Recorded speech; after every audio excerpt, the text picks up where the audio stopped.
Hey everybody, Stinger here. I want to invite you to a pretty cool podcast. Watch this film. Be quite nice. Have a good time. You'll be very evil. And you'll have that Danhausen. Hey, this is Big Sexy Kevin Nash. Yes, it is I, Big E, but more importantly, it is you. And you might remember me from such YouTube greats as Being the Elite and Chris Daniels Almost Dies. And if you're looking for the very best wrestling content, you better come to Good Mic Work Commentaries. And I'm just going to tell you now, as a role model, you got to tune into this because if you also want to be a role model, you got to learn from the best. We have a rapport, and we have been so close over so many years. This is not a cameo or a paid endorsement in any regard. This is a message of friendship. Man, we met 20 years ago, 21 years ago now. Time is flying, isn't it? I want to wish you all the best in your YouTube channel, and hopefully I can maybe make a special guest appearance on there sometime. And I used to say, hey, Greg Morgan, and he used to say, please call me Greg, and I wouldn't do it. Good Mic Work Commentaries. Awesome YouTube channel. Now, if you've seen these videos before, you know what I'm talking about. We would do verbal chain wrestling. You know, we'd be off in the yard, the schoolyard at recess. And he's also a 40-year-old wrestling fan. That's a long damn time. And we'd just be staring at each other, and he'd say, hammerlock.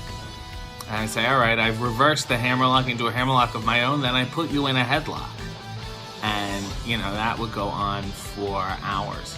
He's not going to fill your head with bullshit. He's going to tell you real deal, what's up, and that's that. Raw, SmackDown, NXT. This guy covers it all, my friends. I want you to go to his page, Good Mic Work on YouTube. Check out Good Mic Work Commentaries on YouTube.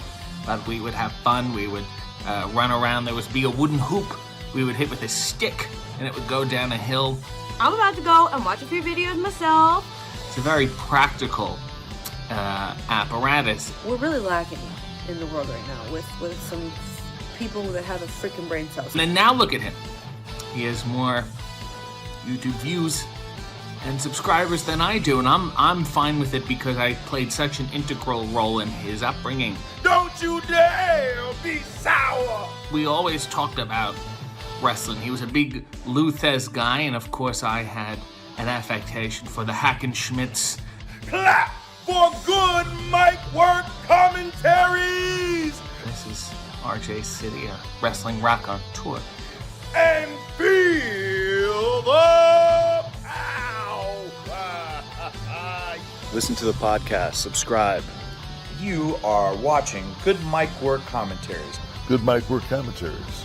Good Mic Work Commentaries. Good Mic Work Commentaries. Just want to encourage all you guys to check out Good Mic Work Commentaries. And if you don't,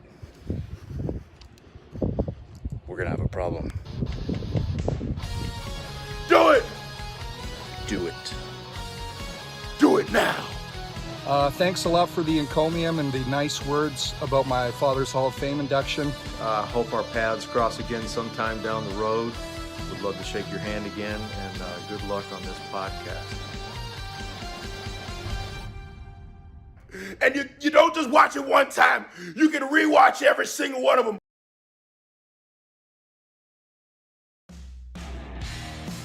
And now, Good Mic Work Commentaries and Greg Morgan presents the Winged Eagle Podcast.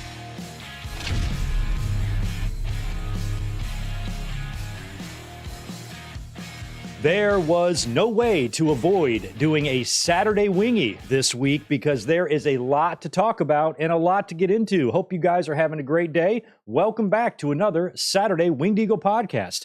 2 Saturdays in a row now. We're not going to be here every Saturday anymore because of Collision, but we are going to be here on some Saturdays because sometimes a lot of things go down on Dynamite or SmackDown or whatnot, or we didn't come up here and do a Winged Eagle on Monday night, which I didn't this week because I had plans. So the only time you guys have heard from me this week was this Tuesday when I debuted my smaller podcast, Greg Balls of Fire, and we talked about the CM Punk Collision, Hangman Page, backstage drama, and all of that turmoil. Well, since Tuesday, we've learned a lot more about that situation. We had one of the weirdest and possibly one of the worst Dynamites in history on Wednesday night. We had a very interesting SmackDown last night with Edge's last match in Toronto, possibly last match in WWE, and who knows, he might be walking the aisle at Wembley in a couple of weeks. We don't even know.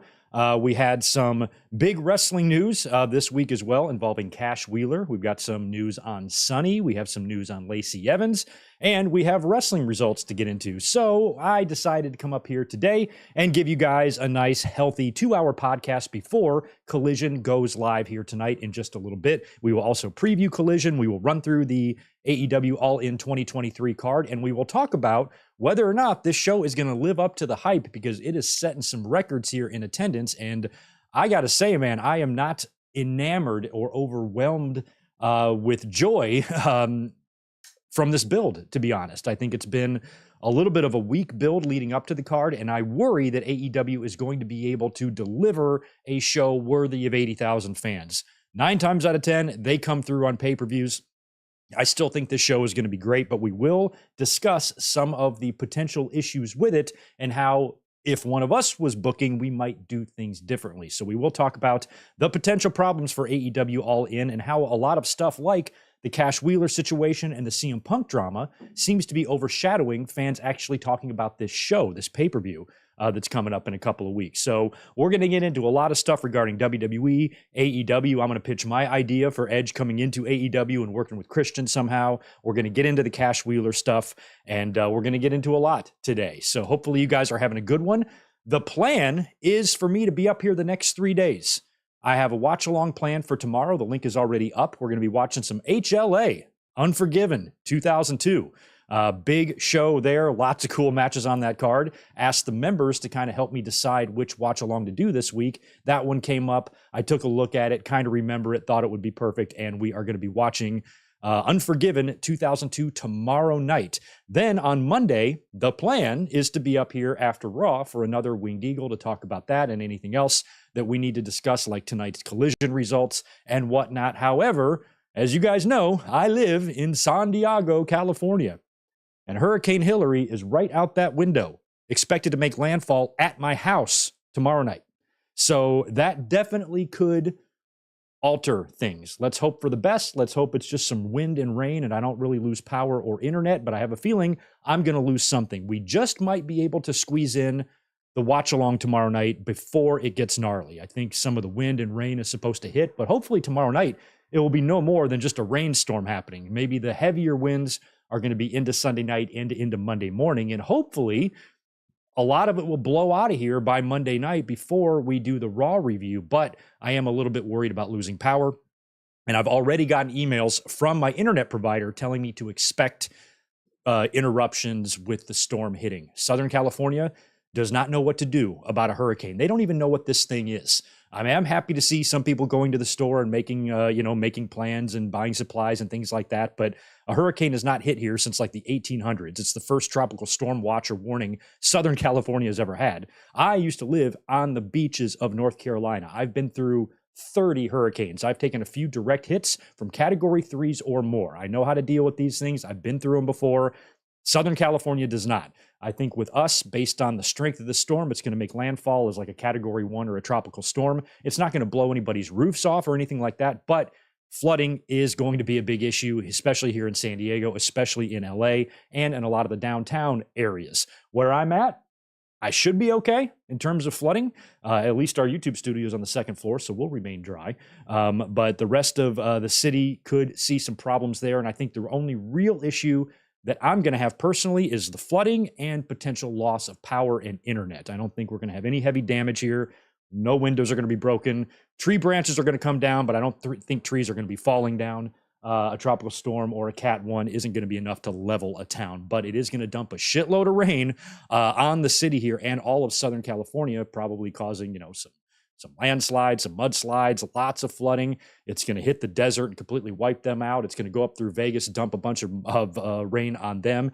It's going to be a gnarly situation here in the Southwest in the next couple of days. So we may have to cancel a stream tomorrow or Monday. Hopefully we won't have to cancel anything, and we can just watch Unforgiven 2002 tomorrow as the storm churns outside my window, and we can do a double watch along. We'll watch Hillary, we'll watch Unforgiven. That's my hope. But keep in mind that your boy could experience some issues in the next 48 hours. But we should be good to go today for the Winged Eagle because nothing is happening yet. And as a matter of fact, after this podcast, I'm heading to work. I'm actually going to work tonight, and we're going to have customers come in and feed them and shit. So nothing is happening yet. But tomorrow and Monday could change things, and it's pretty crazy that I'm sitting here in Southern California about to experience a hurricane. That's just something I didn't think was possible. Maybe I'll trade the hurricanes to North Carolina and they can take our earthquakes. That'll be funny because when the ground starts shaking over there, they're all going to think it's Jesus.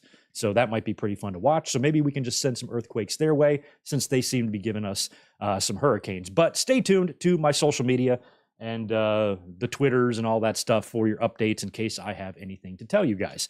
I will go over here to the chat real quick, say hello to everyone. I want to thank everybody for being here today, especially the channel members. If you are a channel member for 6 months or longer, you will see your name scroll across the screen there. I want to thank everybody for your subscriptions, your memberships, your likes, your video likes. Please smash that thumbs up button and all that jazz. And we will be getting into some wrestling news here in just 1 second. Now, right before I went live, excuse me, I had a little bit of a sneeze attack, and I'm still trying to get over that. Want to say hello to Divine Ricks, a year-long shoot brother. What's going on, my friend? Hey, Greg, your tweet about Edge was amazing. Edge is in my top 5 greatest of all time list. Where do you rank Edge among your all-time greats?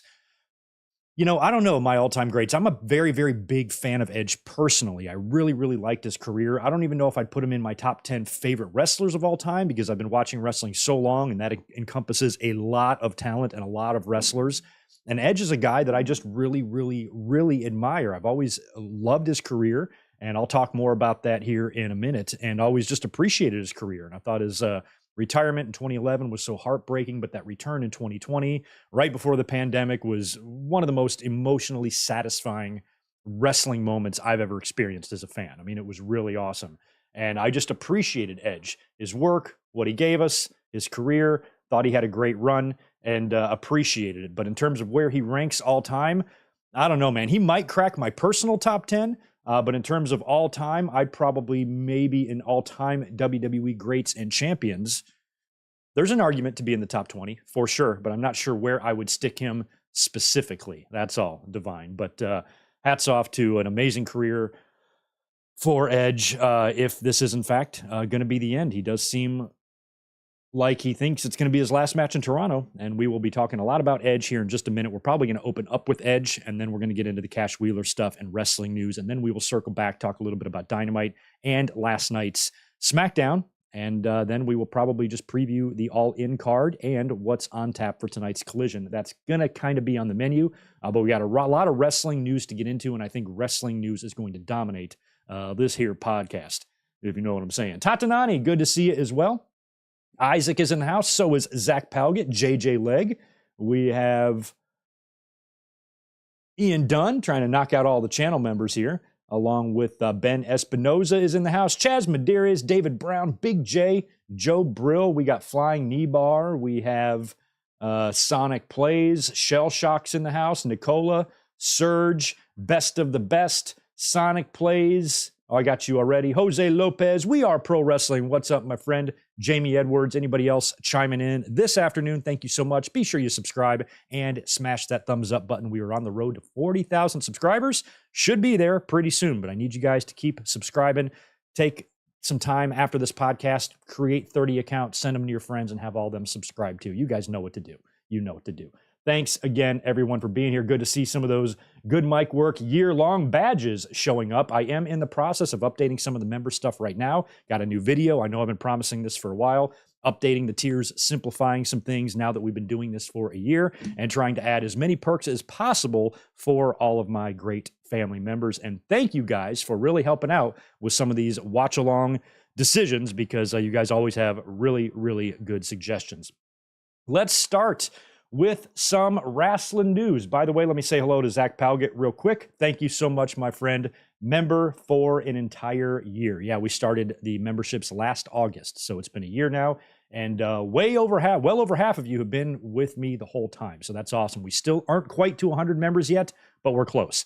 So if you'd like to join, please do. We will be having some members-only content hitting the channel. Hopefully 1 week from tomorrow, my plan is to do a watch-along with me and Elizabeth. It's just hard for us to coordinate to actually sit down and do this. So hopefully next Sunday, my internal plan, I still have to talk to her about this, make sure it's cool, but we're going to try to do a doubleheader next Sunday, doubleheader watch-along, an early one with her, and then one later on where we're back for our normal classic pay-per-view watch-along. That is the internal plan next week. And if nothing crazy happens next week and we don't do a Winged Eagle next Saturday, we'll pick back up our members-only Saturday night's main event watch through that we're doing. And I believe we will be on episode number 5. So we're going to tear through those as quickly as we can as well, along with a lot of other stuff happening once the summer is over, because I'm in my busy season right now and things have been nuts. So thank you for your patience. Thank you for bearing with me. If we have, periods of 3 or 4 days or 5 days where there's not a video or a stream, I appreciate your cooperation and your patience as always.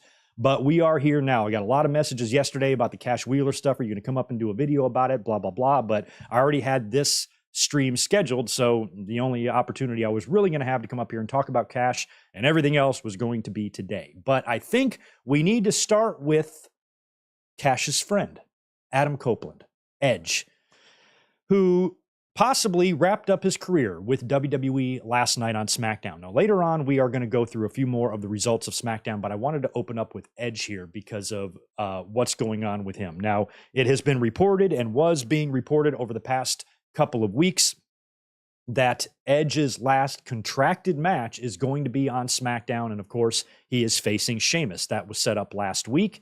And all week long, it was being reported. And I think Edge himself said that that match was going to be his last contracted match. Now, that sparked a lot of questions, speculation as to what Edge might do after Friday Night SmackDown, after that final match with Sheamus. And there has been talk of AEW. We have Wembley Stadium, 80,000 people in just a couple of weeks. Could there possibly be a way for Edge to not only finish up with WWE and then jump and go to AEW and have some, epic moment or debut in Wembley Stadium at All In? That certainly would be really interesting, but is it likely? Probably not, but you never know.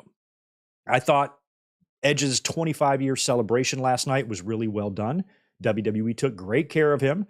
WWE certainly wasn't acting like a company who's about to lose Edge to a competing rival, because if that was the case, maybe they downplay him a little bit. They certainly wouldn't give him, so much of the show surrounding him. They've done a lot of Edge appreciation shows over the years. This one was structured a lot like that, the epic video package and having his family there, and they put him over. He didn't even job out. He didn't even lose. He beat Sheamus last night in a banger of a match, I got to say. Really happy for the two of them personally to be able to have that match and that moment after the match together to share that embrace. And then there was even the photo of them backstage sharing the pint of Guinness as promised. And I think that's really awesome for the two of them. And if this was, in fact, Edge's last match in WWE forever, as a fan, I'm satisfied with it. I'm okay with it. I don't need the big Ric Flair retirement for every single legend. We already got a bonus run from Edge from 2020 till now. Everything we've had in the past 3.5 years from Edge has been extra. It's been bonus. And even though last night didn't have weeks and weeks of build, wasn't set up and promoted for a long period of time as his retirement match. It wasn't the Ric Flair WrestleMania 24 retirement that he had. But even what it was really, really satisfying. Edge was in front of his hometown. He had his wife and his beautiful family at ringside, got to wrestle his friend, and got to work on WWE's highest rated show, where much of the show was featured around his career and his career highlights and everything he's meant to WWE. WWE gave him an amazing send-off.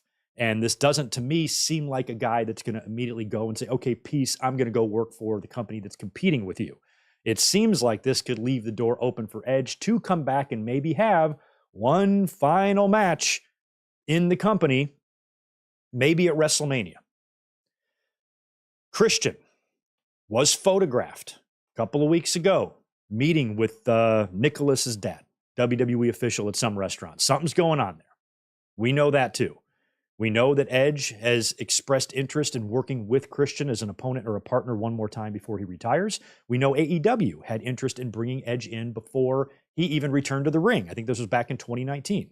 And that's when Edge, I think, contacted WWE or Vince McMahon, and they convinced him to do his return there. So he came back, he did that, he fulfilled his contractual obligations match-wise, but his contract, according to Edge, does not even expire until September. And that's something we talked about last week, is that even though his last match is up, his contract might not necessarily end last night. So in order for him to go to AEW, you would think it would take some sort of cooperation from WWE to allow him to do that. Now, let me read you this article from Fightful Select, this report from Fightful Select that dropped about an hour and a half ago about Edge in AEW. And credit to Fightful Select. Go subscribe to Fightful Select. Great work over there. And they had a pretty good write-up on this today. And I quote, "Well, we won't be seeing Edge in All Elite Wrestling, as that name is trademarked by WWE. Adam Copeland, however, seems like a possibility. Edge stated in an interview with ET, I guess that means Entertainment Tonight or Extraterrestrial, one or the other. Edge stated in an interview with ET that the match with Sheamus was his last on his current WWE contract, but that the deal actually runs through September. To be very clear, we've not confirmed that this is actually the case, but even if it is the case, even if it is the last match, it doesn't necessarily mean the contract is up or isn't up. For example, Goldberg's deal extended well beyond the last match he had contracted. Also, Edge has been known to work on Twitter, specifically when he made vague claims in 2019 that he wasn't cleared and wasn't returning to the ring. WWE sources did indicate that Edge had time on his deal added due to injury, but sources close to Edge haven't confirmed this. However, there are many in AEW that think that Copeland coming in could be a real possibility. Those close to him claimed earlier this year that the idea of him working in AEW isn't as out there as you'd think. Obviously, Edge is close with Christian, but also Dax and Cash Wheeler, who helped him prepare for his in-ring return. Beyond many in AEW thinking it could be a real possibility, it was being discussed by a lot of people in AEW even before Edge claimed the match with Sheamus would be his last. It's worth noting, WWE has been much more quiet about contract extensions, re-signings, and even releases or contract expirations. Tony Khan was interested in bringing Edge in before his return in 2019, blah, blah, blah. We just talked about that earlier. So this implies that Edge's contract isn't fully up yet, meaning he couldn't go to AEW even if he wanted to unless WWE allowed him to. Now, there's so much possibility and so much to unpack about this, and I don't want to spend an hour on it. But one thing I will say is that now that there's enough of this chatter going on, I was thinking about this last night. A lot of people are talking about Edge. Oh my God, could he show up at All In? If the fans start getting this idea in their head, and then Fightful Select, reports that some in AEW even think it can happen, what that's going to do is start getting we've seen this many times with WWE last year. We all thought Sasha Banks was going to come back at whatever show that was, and a few other instances of people coming back and then nobody comes back or nobody returns. And, maybe some fans could consider that a letdown or a disappointment. This show is so massive. If you start getting a bunch of fans thinking that Edge showing up at Wembley Stadium is a possibility, and then he doesn't, it's almost like I wouldn't want to risk disappointing the fans. So I feel like Edge has got an obligation. Like, for hypothetically, if Edge knows 100% there is no plans for Edge to go to Wembley Stadium and show up at All In, that's just not going to happen. His contract's not up. He doesn't have permission to go. Him and Tony Khan have had no discussions. Edge is just not working the event. And that's true. It's not a work. It's a shoot. He's not working the event. If I'm Edge, for the benefit of the AEW fan base, even though the fans still might think he's bullshitting because Edge will work you on social media. If I was Edge, I would go out of my way to let the fans know that I'm not going to be there. And I would do so in a way that doesn't make it look like I'm trying to work them, to where I can, just say something or do something that will convince them that I'm not going. That way, they don't set themselves up for a disappointment. But if Edge is going to be there and it is going to be a surprise, you would think he would probably say the same thing. Oh, my contract's not up yet. Or really throw fans off the trail. But Edge has to know that his name is trending not only with WWE right now, but with AEW. And I think if there's no chance whatsoever of Edge going to AEW, he needs to try to do something to convey that message. That way, again, AEW, that way All In doesn't run the risk of, having a dark cloud. Oh, the fans thought Edge was going to be there and he wasn't there, shit like that. So I would try to, not one way or the other. I basically, if Edge is not coming, I would try to make that clear to the fans without them thinking I'm working them or whatnot. But if he is able to come in, that would be great as well. Now, you guys know I have pitched several ideas over the years. Since AEW's formation, I've pitched a one-night trade, one night only, with R-Truth and Danhausen. Send R-Truth to Dynamite, just make him think he's at Raw. He'll just come out there thinking he's at Raw because he's crazy, and then send Danhausen to Raw just for one night. Don't do anything. Do it for one night, a brief appearance backstage for both guys, and then send them right back to their shows and never talk about it again. Just a little handshake there that I think could help curb some of the really intense tribalism that exists. Same thing with Billy Gunn a couple of months ago when they did the DX25 thing. I'm like, Tony Khan should let him do it. What's the harm? I know in order for these companies to work together or cooperate in any capacity, it kind of has to be an everybody wins type of scenario. I understand that, but I also think that just a little bit of cooperation within reason. Obviously, these two companies cannot come together and book a supercard. That's never going to happen. You're never going to get a WWE and AEW Forbidden Door pay-per-view. Get that out of your head. That's not happening. But what I do think would be nice if small bits of cooperation happen from time to time, like when they did the big John Cena documentary and AEW let Danielson and Jericho and Paul White send in video messages. Things like that, little tiny things like that. And here, you got a guy like Edge, who's a legend, who's given his whole life, blood, sweat, and tears to the business. I understand that WWE wants to protect their property and that type of stuff, but what would it hurt for WWE to do? It's not like Edge is just some run-of-the-mill current wrestler on the roster. He's a legend, and he's given a lot to WWE. Maybe they can give him something back. Can you do me a solid? Pull Triple H aside. Can you do me a solid? It would just be really important to me if I could have one more match with Christian, with my friend. Can I go? Will you let me go there for a couple of months and just do a little thing if I promise to come back and retire here at WrestleMania or whatever? Or would it be cool if I just went and made one appearance? And that one appearance could be great. Now, granted, I don't know where they would fit this into All In because I think we've got that coffin match going on, and Christian and Darby actually wrestle tonight, on Collision. So I don't know where you would work this into All In. But you think about Edge going to AEW and he would not be able to be Edge. He would have to be the rated PG-13 megastar Ledge instead of the rated R superstar Edge. He would have to be something else. Or would he? Again, this is not going to happen. I'm just saying it would be nice to live in a universe where this could happen.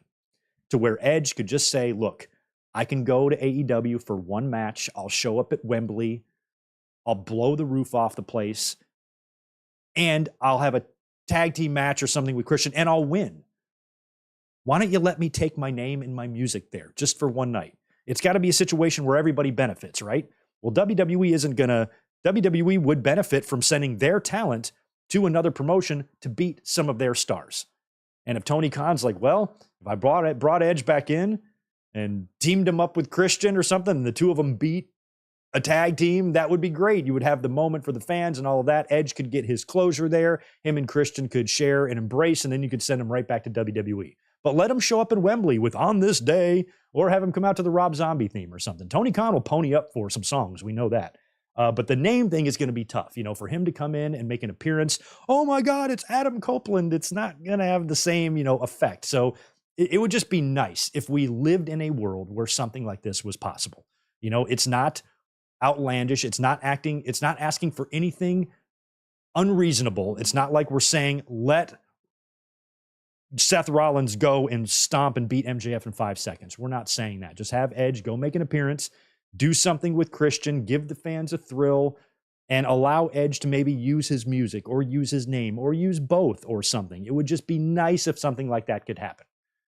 Because of all the other times that, the companies have been at each other's throats, this would be, if you could get that occasional handshake to where the two companies come together for the benefit of the fans, for the good of the fans. This is something that all the fans, I think, would appreciate. I think all the fans would enjoy, and a lot of fans would probably think it's pretty cool.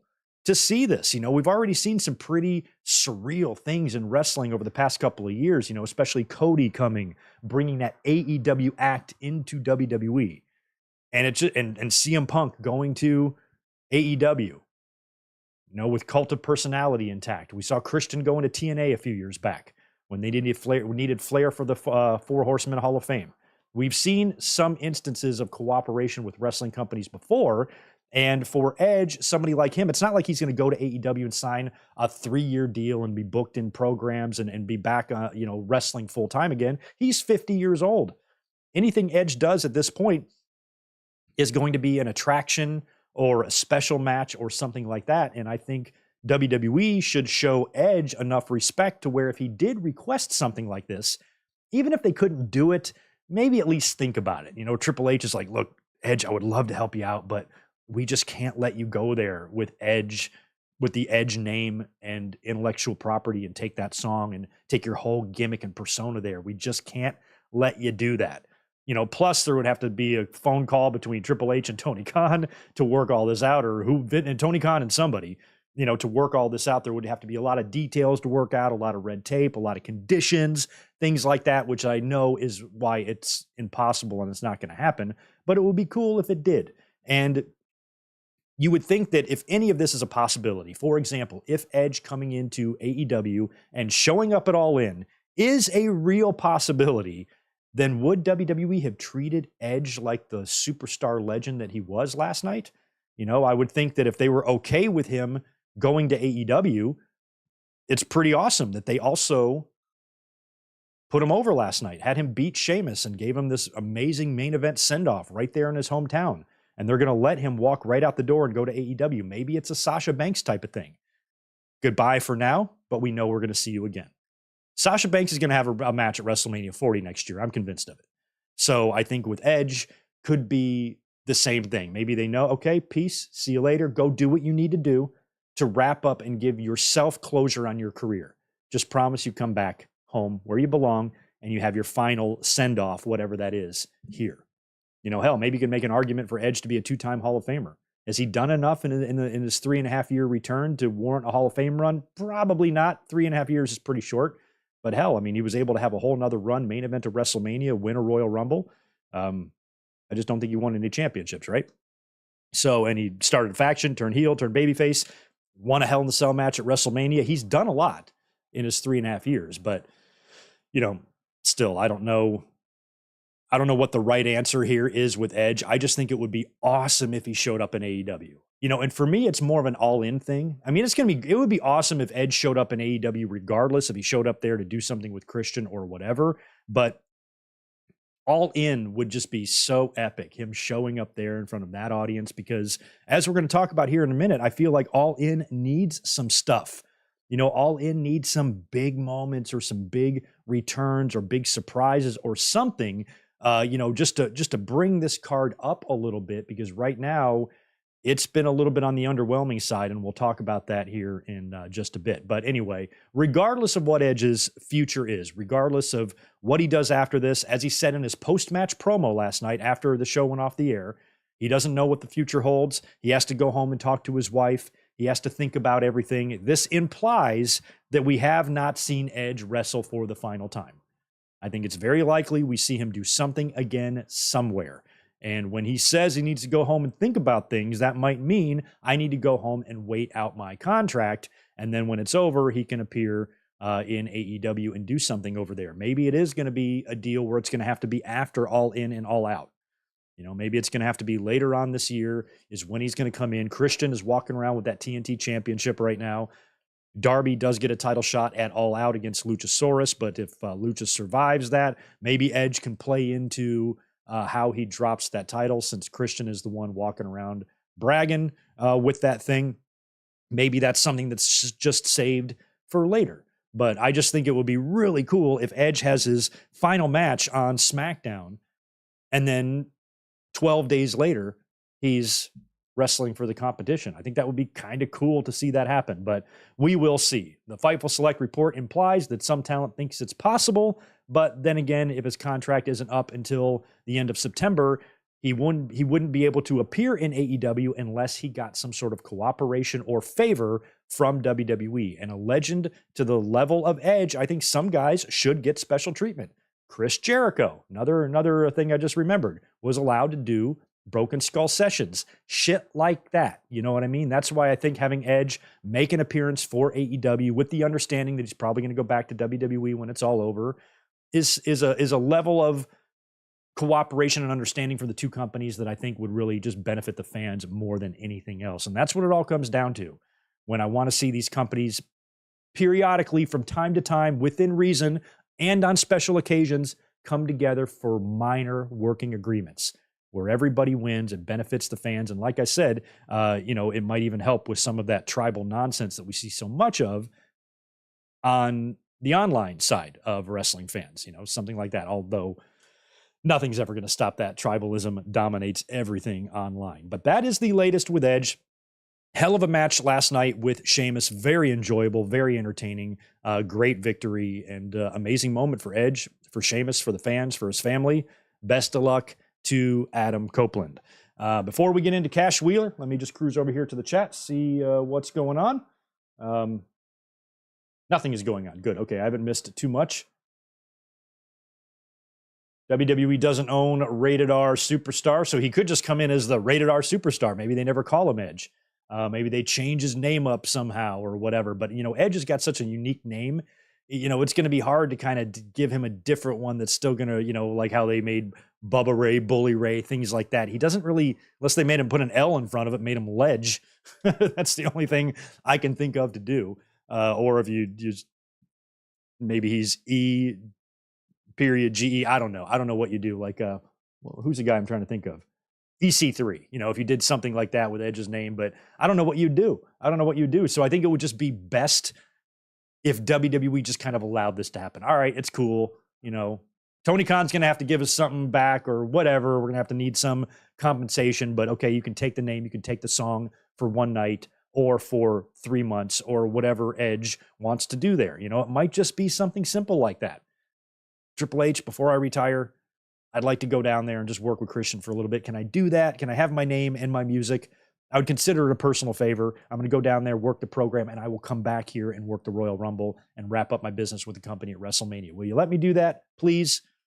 I think they'd be big assholes if they'd say no, but understanding that sometimes that's just the way it is. You have to say no. There's some things you just can't allow. And that might be one of them. So we will see what the future holds for Edge. All the best to him. And will be interesting to see if he does turn up at All In. Cash Wheeler is in the news. Oh man, this is not good. Not good at all. Cash Wheeler was arrested yesterday on a charge of aggravated assault with a firearm. This offense was listed as happening all the way back on July 27th, and a warrant for his arrest was issued on July 28th. Wheeler filed a plea of not guilty to the charge via his attorney with the Circuit Court of Orange County, Florida on August 3rd. He was arraigned yesterday. During his arraignment hearing, Wheeler's lawyer requested bond at $2,500. It was stated there during the arraignment that the incident was not a domestic issue and that Wheeler didn't know the other parties.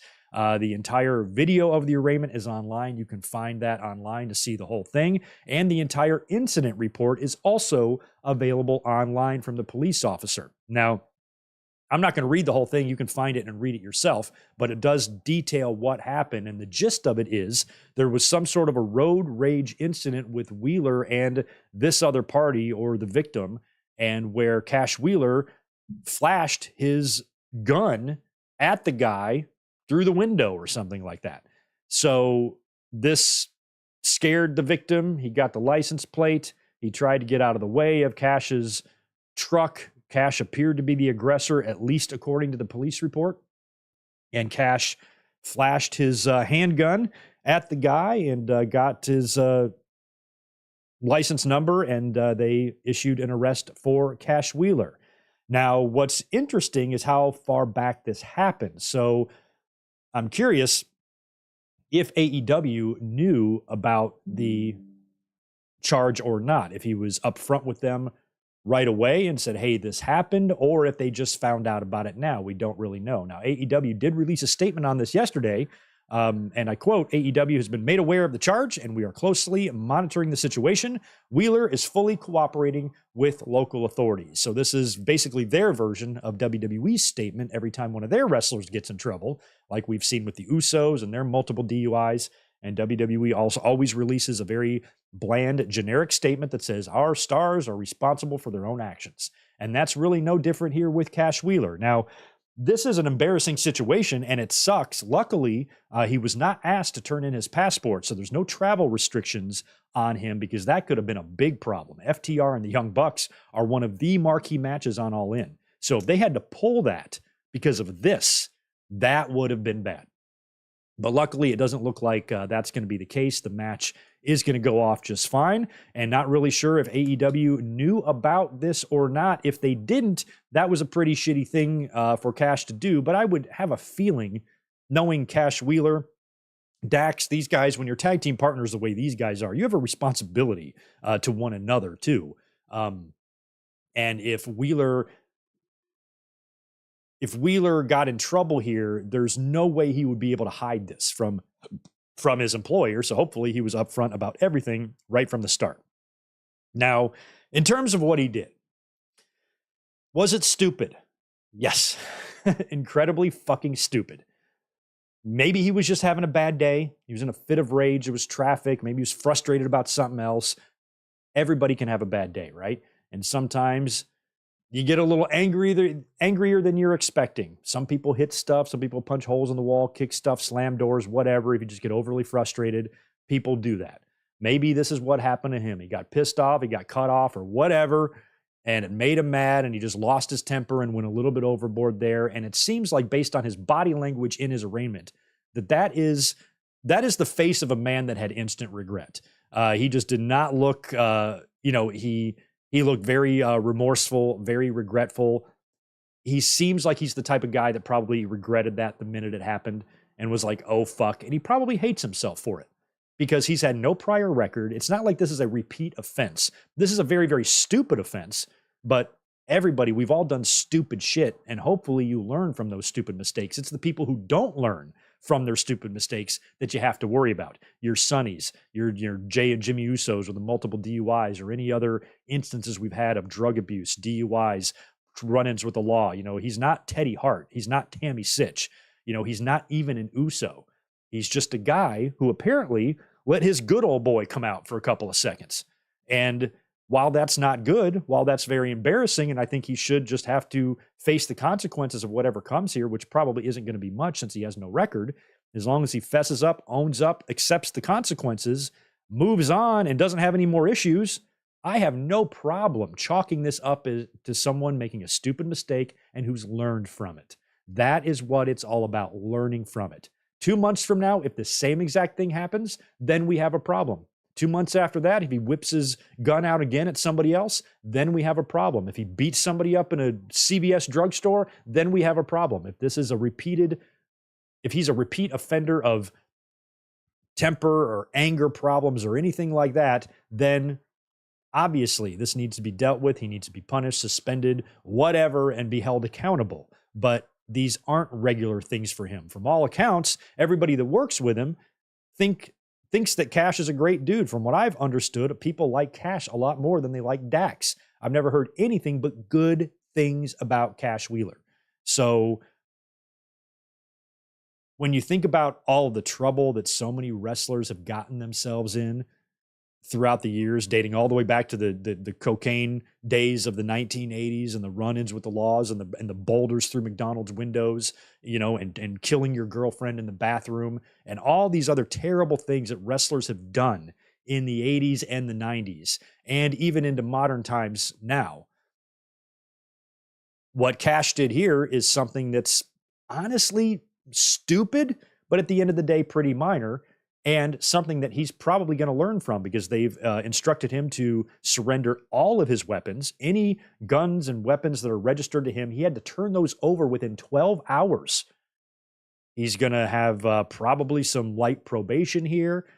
from this, and he's going to have some accountability, not to mention the fact that his mugshot is out there. This is embarrassing, and somebody like him, who's one half of the best tag team in the world, has a big spot in AEW without even knowing this man personally. I mean, I've met him before, but I don't know him personally. You would think that he feels like shit about this, because not only is it his career, it's Dax's career too.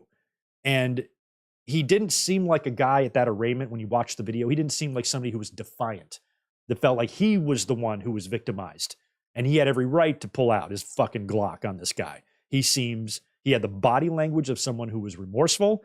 He had the body language of somebody who feels like shit about it. And I think he probably has learned his lesson. You know, sometimes all it takes is that one thing for you to do. I'm like, fuck, that's it. I'm not even going to sneeze wrong again. You know, I feel like that is a more likely outcome here with Cash than being a repeat offender.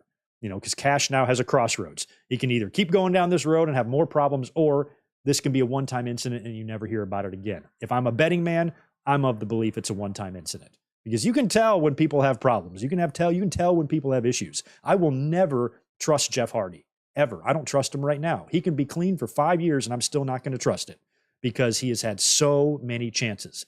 And I've seen Jeff Hardy's name come up a lot with Cash Wheeler. These false equivalencies that just run rampant throughout social media wrestling fans, these are not the same thing. These are not the same. What? Cash is going to get a pass because he's friends with CM Punk, but Jeff Hardy was suspended. They're not the same thing. Jeff Hardy came in with a reputation. Jeff Hardy came in to AEW after already serving, 4 suspensions, lifetime in WWE. He showed up to pay-per-view main events, fucked up. He's had multiple DUIs. He's lost his license. He's been in jail. He came in with a reputation and he fucked up. Of course you're going to suspend him, because he's already a fuck up. It's not like that was Jeff Hardy's first offense. If it was, he probably wouldn't have been suspended at all. Cash Wheeler, it's up to Tony Khan in AEW to decide if any punishments or consequences are necessary here. One of them could just be they're going to drop the belt to the Bucks at All In. But in terms of any sort of suspension, we are not to say. Our input is not needed here. Our input is not required, because this is such, in the grand scheme of things anyway, this is a relatively minor offense at the end of the day, because of the no prior record and all of that. If I'm Tony Khan, I'm probably not taking action at all, disciplinary action, unless it's already in the contract that says, hey, if you get convicted or found guilty of a felony or a misdemeanor or anything like that, then you are automatically, just reading a work text. You know, it's in your contract that if you get any sort of legal trouble, then it's an automatic suspension. We don't know what the contract says, but in terms of what they should do, it's not really up to us. This is Cash Wheeler's problem. This is AEW's problem to deal with. Tribal fan input is not required. We have seen WWE ignore multiple DUIs from top stars. One of Randy Orton's wellness policy violations just evaporated away into the universe. But yet we've also seen WWE derail somebody's push because of a tweet. So let's not pretend any logic exists on the other side with their punishments in terms of who gets punished, who suffers consequences, and who doesn't. It's a mess over there too. This specific incident, it's just going to have to be up to AEW. You know, they suspended Jeff Hardy when he fucked up, didn't let him come back until he completed a treatment program. Sammy Guevara had to get suspended for a little while. Andrade disappeared when he choked somebody out. They've taken some action. They've suspended their own EVPs before. So to act like Cash is untouchable because he's friends with Punk, bullshit. That's stupid. Because Ace Steel had to go away. Granted, they brought him back and gave him back pay, which we'll talk about in a minute. But Tony Khan, if you're going to be hell-bent on insisting that Tony Khan's got some biases or anything like that, maybe he does. But in this situation, if you're trying to find that here, you're not going to find it. Because I think that Tony Khan is well within his rights to hand down some light punishment on Cash Wheeler or give him nothing at all. Sometimes all you need is a little call into the office, sit down with the boss, a little come to Jesus meeting. Look, we're going to let you slide on this one, but I just got to let you know, you can never do this again. If there's any other problems with you like this, then we're going to have to take action. You're going to be suspended next time, that type of thing. Sometimes that's all you need. And then Wheeler can be in there and he can explain the situation because we don't know the full story. We just know the police report. That's it. We've never heard anything from Cash Wheeler's side of this. And we might not because of the court proceedings. And it's probably just going to be a plea. I don't think this is going to be something that's going to go to trial. I think Cash is going to plead out of this and just deal with its consequences, and it's not going to be much of a problem for him in the grand scheme of things. With Tony Khan, it might just be a matter of sitting down and say, all right, look, you got in a lot of trouble, but you've never been in trouble before. You're a great wrestler for us. So just don't do it again, and there won't be any problems. Sometimes that's all you need. That's all you need. But we will see. There's other ways to deal with these things, and maybe just taking the belts off of them could be one way to do it as well. And then keep them off TV for a little while. I don't know. Excuse me. Still suffering the effects of that sneeze attack before we went live here. So the Cash Wheeler situation, I think, is unfortunate. It's terrible timing on that because, again, much like the CM Punk stuff, it's taken a lot of the focus away from All In that's already suffering some issues with the card. You know what I mean? In terms of the build and things like that. So these distractions are never good. And if anything, if I'm Tony Khan, that's what I'm more frustrated about. Jesus, more backstage shit to take focus off what we're trying to do. I might be a little bit pissed off about that, but I'm not going to be stupid enough to sit here and say there's a right or wrong way to punish this guy and to make up reasons of Tony Khan maybe being biased or not. If you have some sort of opinion like that, it's just tribal. That's all it is. I think every situation is different. If a wrestler gets in trouble, they do something. You look at the wrestler, you look at the reputation, you look at the offense, you look at whether there's remorse, and you look at the situation. Every situation is different. To believe that Cash Wheeler's situation is the same as Jeff Hardy's situation is foolish. It's stupid because they're not the same thing. So these false comparisons is all you see on. So what about? What the hell is your problem? What the fuck do you care if this guy is punished or not? Let AEW handle it. Let the court system handle it, and let Cash Wheeler handle it. When this guy starts making headlines the way Teddy Hart does, then maybe I'm going to care a little bit more about this. But I'm willing because I'm an adult now and I'm closer to the age of 50 than I am to the age of 40. And I know that in life, you make mistakes and you learn from those mistakes. I wouldn't be where I am today had it not been for me learning from mistakes. It's when you don't learn from them when you have to be worried. But like I said, based on how Cash looked, he looks like a guy that's pretty pissed off at himself. And I'm assuming those because we didn't read anything in the incident report of any sort of physical altercation, but he did have some bruises on him. I'm hoping that just occurred in the ring, and there wasn't some physical fight. But according to the incident report, there was no physicality there. It was just a threat of a firearm, which is an incredibly stupid thing to do, but at the end of the day, not something that should cost you your job. You should just be smarter next time. Let's talk about somebody who's not smart. Tammy Sitch, Sonny, on August 16th, so that would have been Wednesday, I guess. Tammy Sitch entered a plea of no contest to her felony DUI charge causing death. She also pleaded no contest to the other three charges related to that night that she took that man's life. Now, according to TMZ, Tammy had initially pleaded not guilty all these charges, which we remember, but changed her plea on Wednesday as the case is slated to go to trial. She faces a maximum sentence of 25 years in jail. And I think that maximum sentence is awfully light for someone like her who's done as much fucked up shit as she has done that culminated with someone losing their life a year or so ago. Now, it says, I guess the sentencing hearing isn't scheduled yet. She has been in jail since May of 2022. So that's when it happened, was back in May. So about a little bit over a year ago now. And that crash that killed the 75-year-old man in Volusia County, Florida. That crash took place on March 25th. She's been in jail since May of 2002. So the accident happened way over a year ago, and she's been in jail for over a year as well. Now, the no contest plea, the pros and cons, I guess, to pleading no contest. Usually somebody's going to plead no contest so they can avoid being sued civilly. Plus, her change of plea was, was last minute, but they don't want this thing to go to trial, because if it does, then, you can get a harsher sentence where if you just plea out or whatever. So a no contest plea is kind of like a guilty plea. It carries the same consequences, but does not bear the official admission of guilt. So if you plead guilty, you're admitting to the facts and the legal consequences to those facts. But the benefit of that no contest is that it prevents the plea from being used against you in a later civil or criminal proceeding if the family chooses to sue you. And, you have that guilty plea. Well, she admitted it, and you don't really have much of a leg to stand on. The no contest stuff kind of gets you around that a little bit.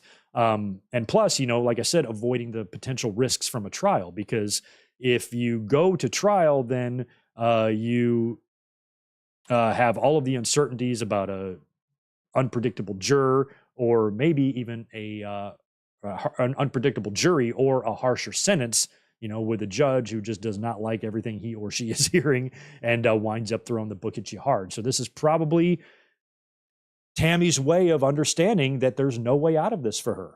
And when she was first arrested here and this all happened, it felt like she was being really, kind of like defiant. She still, her boyfriend is out defending her, and she's still acting like she's not responsible for this. And that's goes back to that accountability thing that I was talking about, Cash Wheeler. You could tell by his body language in that arraignment that he was like, fuck, I fucking hate myself. I cannot believe I did that. Where Tammy is so delusional that she actually thinks that she really hasn't done anything wrong here, and that she's being, it's a lot like Trump. 91 felonies. They got me dead to rights. I'm on tape doing all this shit. It's indisputable proof that dude is fucked 6 ways to Sunday, but yet here he is. It's a witch hunt. No, it isn't. You did it in front of everybody, and there's no way out of it for you, no matter how many lies and threats you vomit out. You are going to get convicted. Sonny, it's the same thing. It's almost like she would almost have this, like, play this victim role a little bit. And I just have no sympathy for her. Nobody does. I think 25 years is incredibly light, because if she is pleading no contest, she's probably not going to get that full 25 years. Maybe her lawyers are telling her, hey, your best chance of the lightest sentence is to plead no contest. And maybe the lawyer gives you 12 or 15, and then you get out in 10, something like that. So that's probably what's going to wind up happening, but we don't know. There's no sentencing date yet, but hopefully she gets the full max. Tack on an extra 5 years, give her 30, give her 40. But if the maximum sentence is 25, I personally believe she should get all 25. If this was a one-time incident and she slammed into this guy drunk and she killed him, and the max is 25 years, maybe the judge gives a lighter sentence. But I think a lot of Tammy's prior history should play a factor in the sentencing, and I hope it does. And I hope she gets all 25 years. You saw the picture of her in the courtroom. Once the most downloaded female celebrity on the internet, now looks like that. That, ladies and gentlemen, is what addiction can do to you. And imagine the stories this woman tells in prison.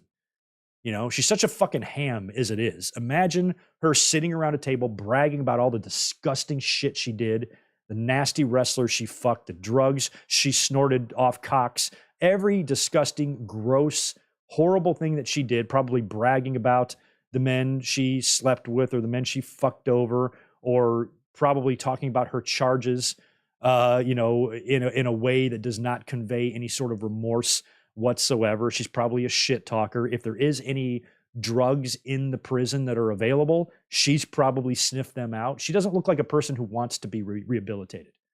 She looks like somebody who's going to probably try to continue this behavior in jail. Now, I don't think she's been sent to the prison where she's going to be sent to once she's convicted. She's probably just still in county or something. But once that happens, you would imagine, hopefully she'll get her ass kicked in there. But she might just have enough pull, or maybe people putting enough money on her books to where she is offered a few privileges with the other prisoners, finds an avenue to drugs, starts using in there. She's probably a pruno maker. She's probably got a whole garbage bag, full of fruit and juice and shit stuffed behind her toilet because she's gross. And she's probably always going to have that in her. She's probably going to be a complete piece of trash in prison. That's my guess anyway. Maybe I'm wrong, and maybe we'll hear that Sunny is a model prisoner and that she's going to meetings and she's bettering herself and she's reading and becoming educated and getting a degree and wants to do good when she gets out, help other people addicted to alcohol, things like that. We're never going to hear that about her because that's not who she is. You know, not only is Sunny an addict, she's a terrible person. Always has been, at least from the stories that we've heard. Sounds like the only time ever Sunny was a decent and well-liked person was when she was a teenager, when she was between the ages of 15 and 22. Those years seem real good for Sunny. Everybody's spoke well of Tammy Sitch. Jim Cornette loved her back then. She was a sweetheart when she was with Chris Candido. Didn't really have a wild side to her yet. All of that developed later, and she just turned into a rotten human being. And then she became such a disgusting addict that it wound up taking the life of an innocent man. So now she's got to face the consequences here. She's going to go to prison. That's good news. That gives me comfort. I don't think this woman is going to see daylight again or smell fresh air or be able to look at a wide open blue sky or be able to see the ocean at least for 10 years and hopefully way longer than that. I want to be Jesus. When she gets out, I'll be 70. Oof, that's kind of scary. That's if she gets the maximum sentence. So we will see what she gets once that, I guess, that sentencing court date is made, but I'll be keeping my eye on it because I think she deserves the full consequences here, for sure, for what she did. So enjoy prison, Sonny. You put yourself there, and I ain't got a lick of sympathy for you. Let's talk a little bit about more drama backstage in AEW. CM Punk, of course, last Saturday night when Collision went off the air, decided to do some bizarre shoot on Hangman Page, talking about how he's got all of his action figures in the supermarket because he's a peg warmer, and none of it made any sense. And apparently Punk realized that while he was even cutting the promo that this wasn't coming off the way he wanted it to, and apparently he sent an apology text to Hangman Page. People in Punk's camp and Hangman's camp have both confirmed this, so Punk, I guess, did feel some remorse for what he said and apparently apologized to Hangman. But I also thought that these guys weren't supposed to have contact with each other, and they're sending each other text messages and all of this.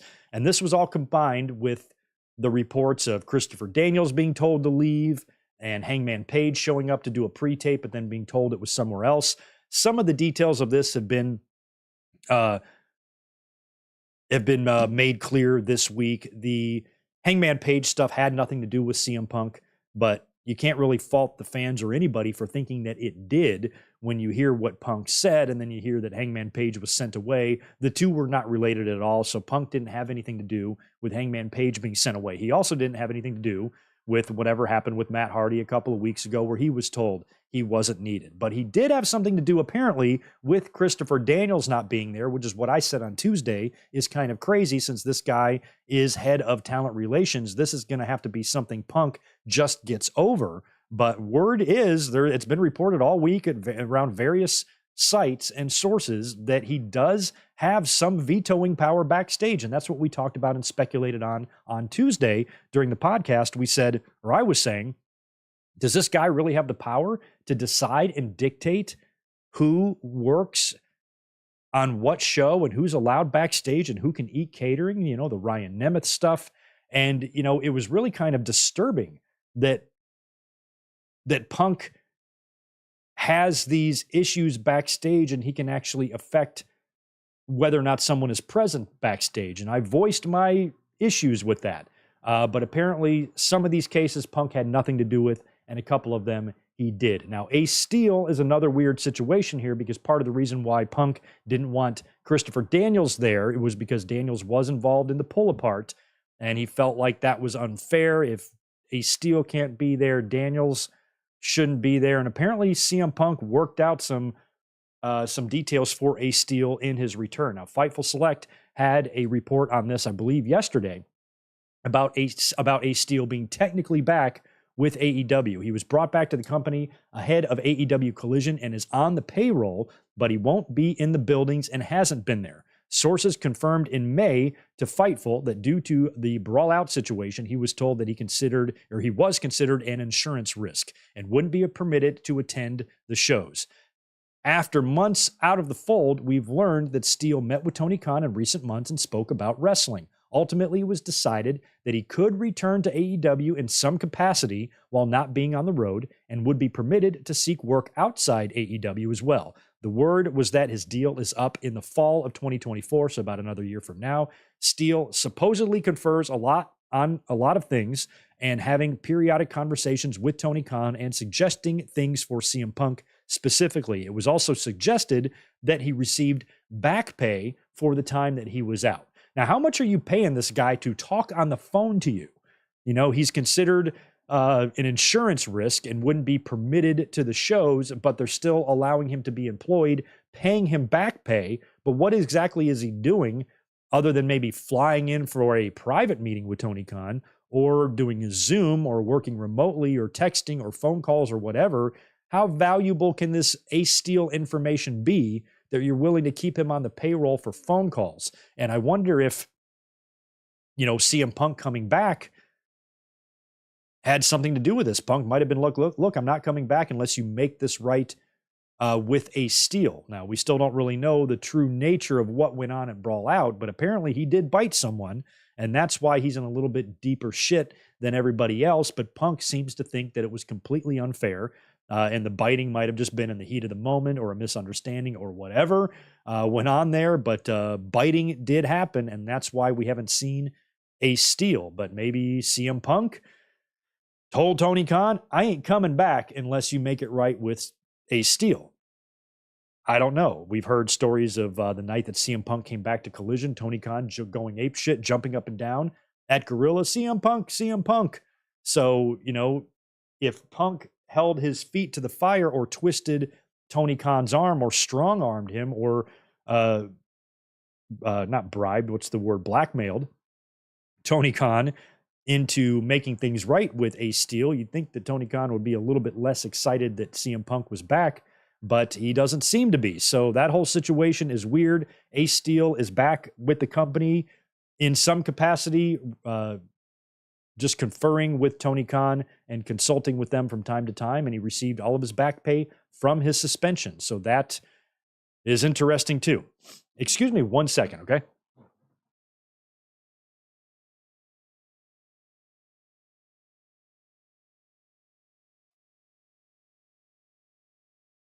All right, thank you for that. Man, I tell you what, right before I went live, I decided to pet my cat, and it just threw me into this crazy sneeze attack, and I'm still trying to get over it, so I apologize.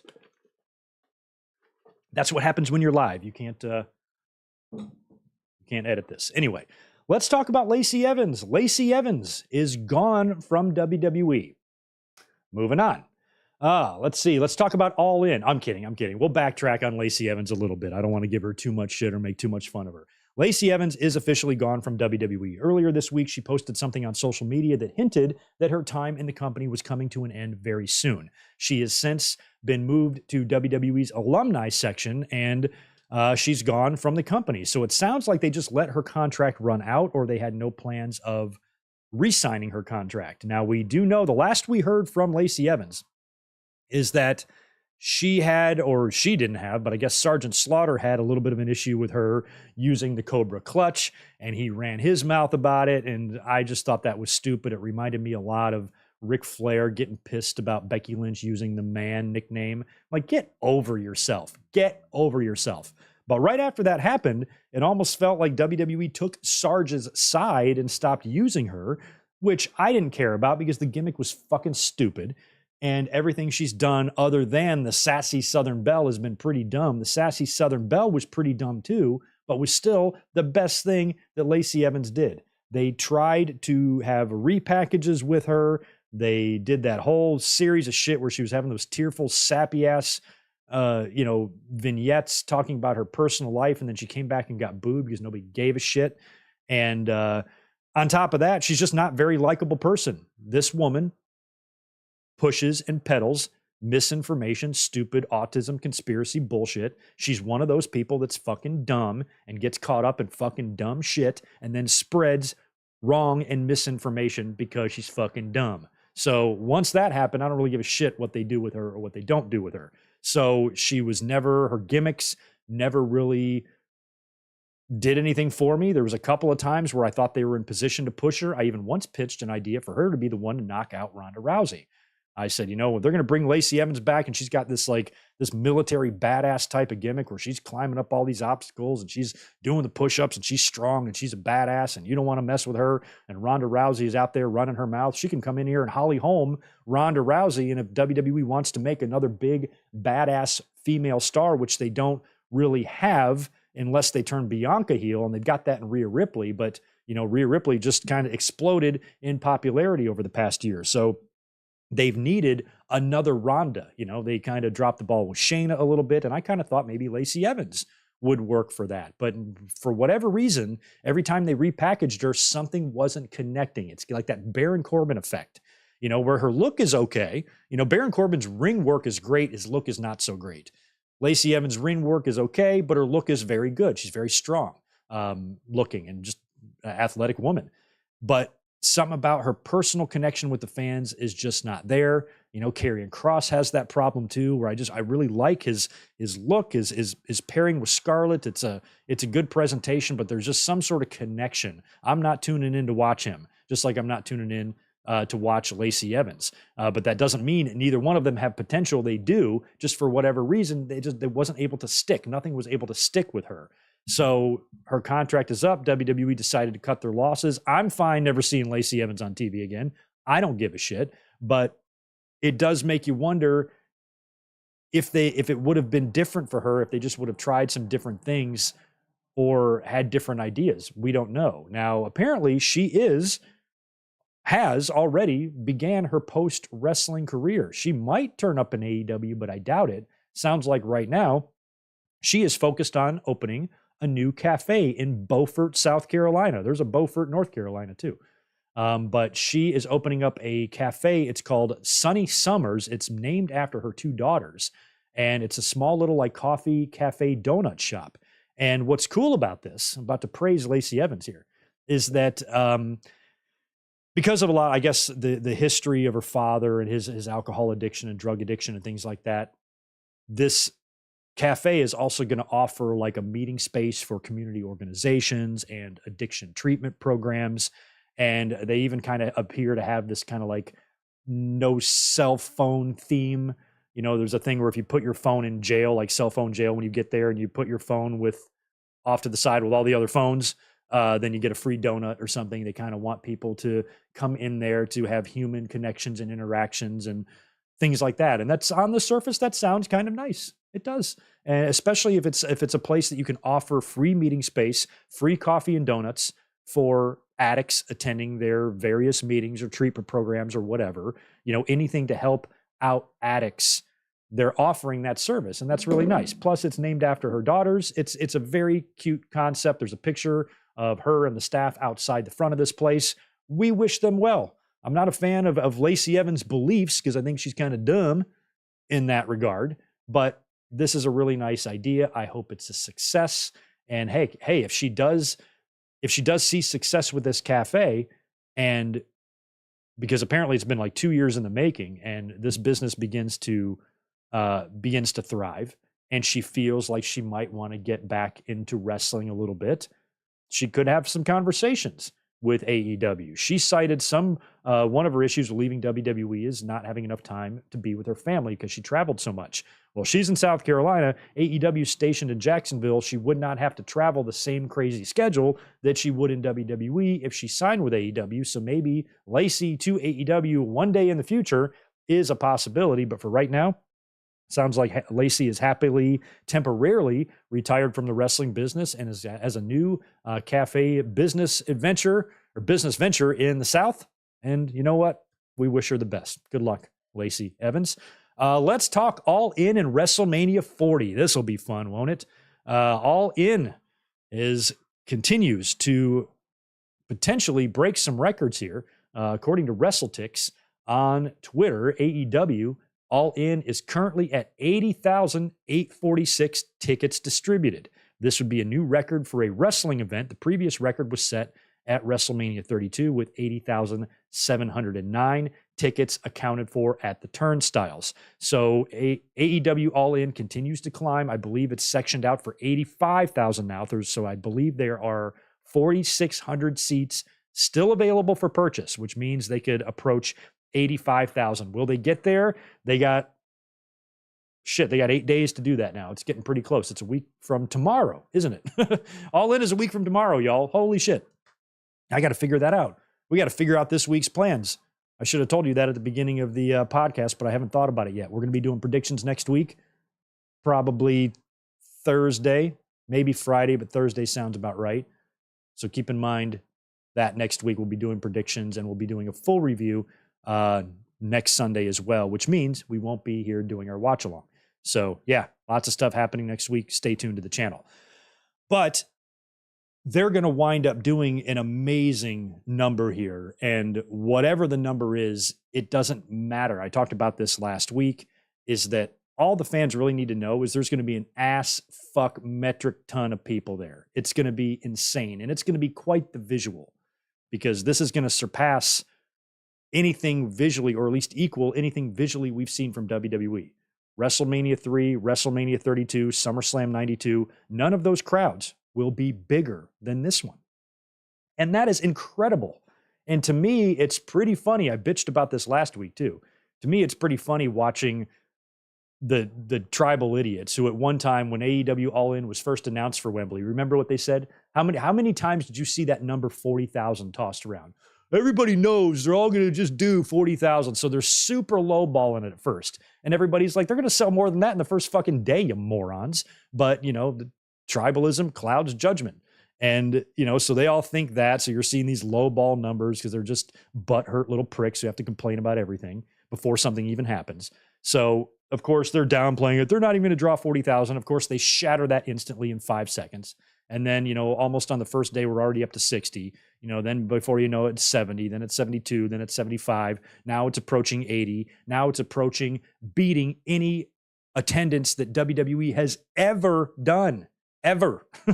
And it's approaching beating that. And now you've got these smelly trolls, these womanless asshats who are bending over backwards doing Steiner math to make sure and convince themselves that All In isn't going to break a WrestleMania 32 or a SummerSlam. Well, wait, the WWE says 101,000 and the police department said this, but how do we know what the real number? The fact that they're trying to break all this down, because the only thing they now have left, since every single bullshit thing they whined about was proven wrong. Oh, they're going to do 30,000, 40,000. Wrong. They're not going to break any records. Wrong. They're not going to get 80. They'll never get 80,000. Now they're not going to get 90,000. It's not even set up for 90,000, but you're starting to see that now.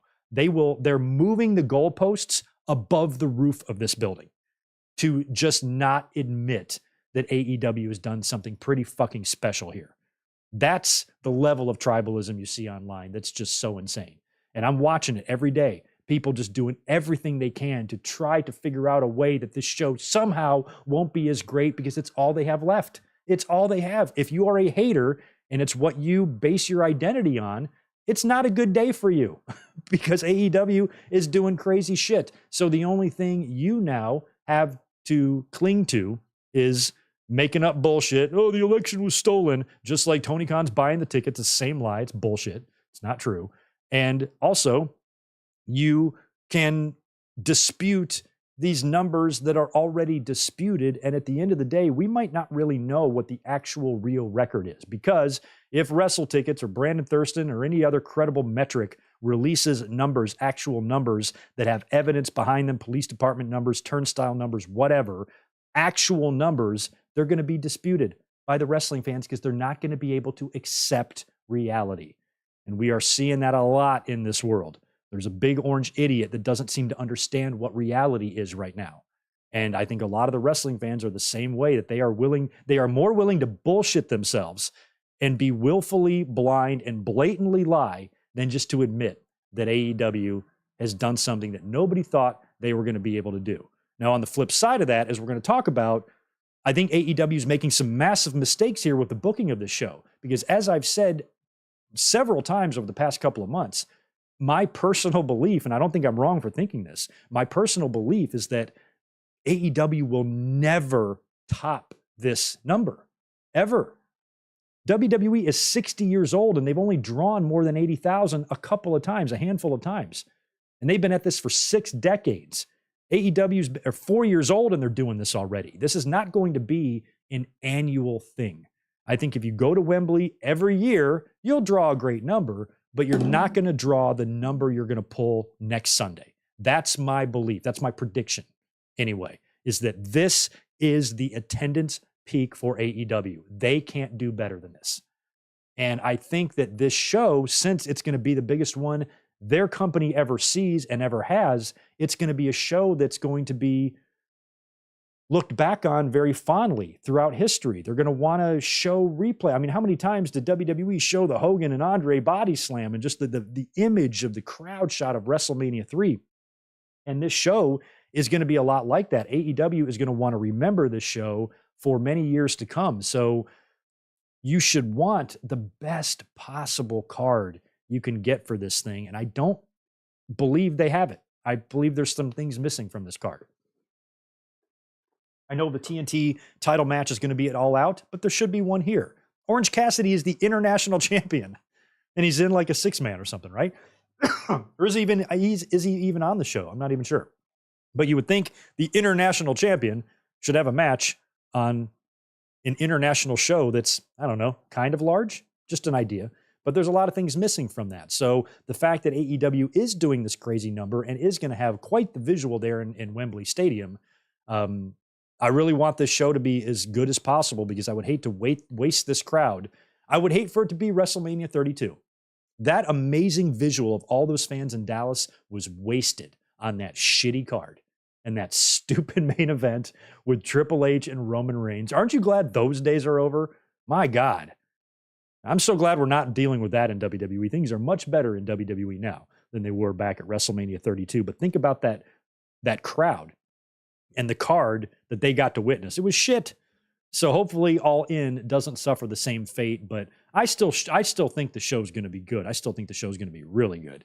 But I don't think it's going to be, they're not going to have the Andre and Hogan moment. This show is not built and did not draw on the back of a main event. It sold out. It sold these tickets, the majority of these tickets anyway, before even one match was announced. That's the way wrestling is now. WrestleMania 40, as we're going to talk about here in a minute, broke a bunch of records yesterday, and we're still 7 months away from even having an idea what any matches on this thing are going to be. And that brings us to our next topic. WrestleMania 40, according to sports business reporter Darren Rovell, WrestleMania 40 has broken the WWE all-time gate record, which was previously set at this year's WrestleMania in Los Angeles. They have sold 90,000 tickets across the 2 days for over $21.5 million. That was the gate of WrestleMania 39. Even though we don't have the exact number, we know it is exceeded that. So that's pretty amazing. In one day, WrestleMania 40, night 1 and 2, sells 90,000 tickets. So again, the tribals will look at this and say, oh, WWE sold 90,000, you've only sold 80,000 because they're pathetic, insecure little pieces of shit. Regular fans like us look at this and say, wow, AEW surpasses 80,000 tickets on one day. 2 days later, WWE sells 90,000 in one day. Two wrestling companies doing good business together at the same time. You know how long it's been since that's happened? 1998. 1998 was the last year.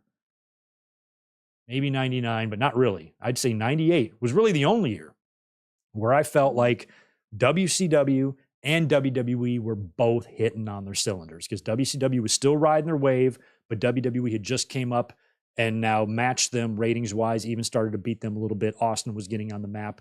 They were doing crazy things, and the NWO was starting to cool, but they were both crushing it. Georgia Dome, Goldberg winning the title from Hogan, Austin beating Shawn at WrestleMania. 98 was a phenomenal year. I'm not saying 2023 is 1998. I'm just saying you have to go back that far to find two wrestling companies here in North America doing this type of business at the same time simultaneously. AEW still has a fuck ton of problems, just like WCW did.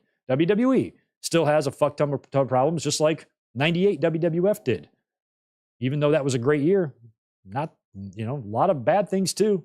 Brawl for All happened in 1998. So even when wrestling is great, you still have your bad elements. You still have your embarrassing things.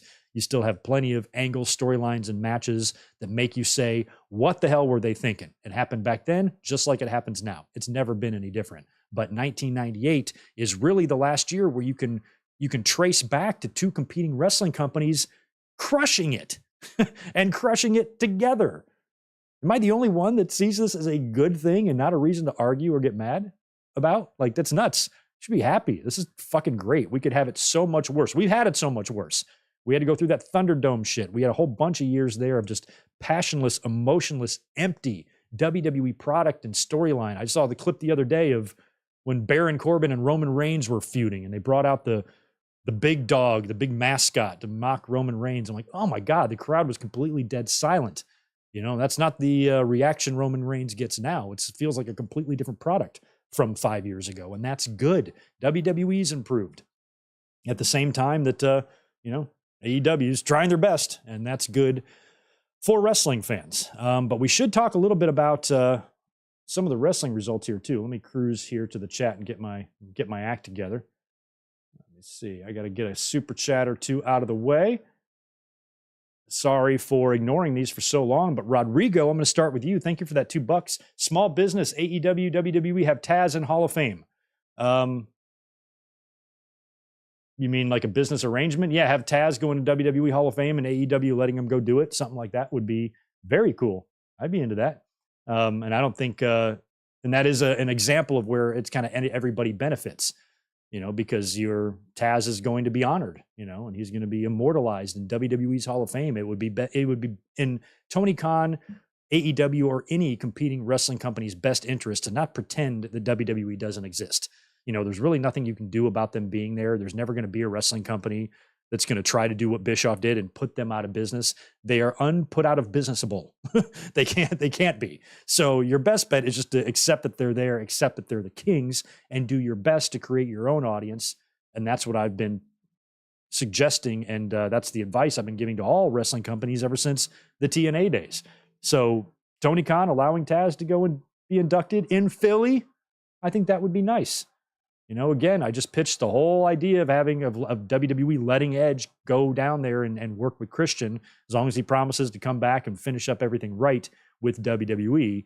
I would like arrangements like that to be made. I think it would be really good for us, the fans. Let's breeze through the rest of SmackDown last night. We talked all about Edge and Sheamus at the beginning of the podcast here in Edge's future, what he could be doing. But last night on SmackDown, Kevin Owens actually did make his return and worked a dark match. That's good news that Owens is back. I've been really worried about the status of the tag team championships with Owens and Zayn.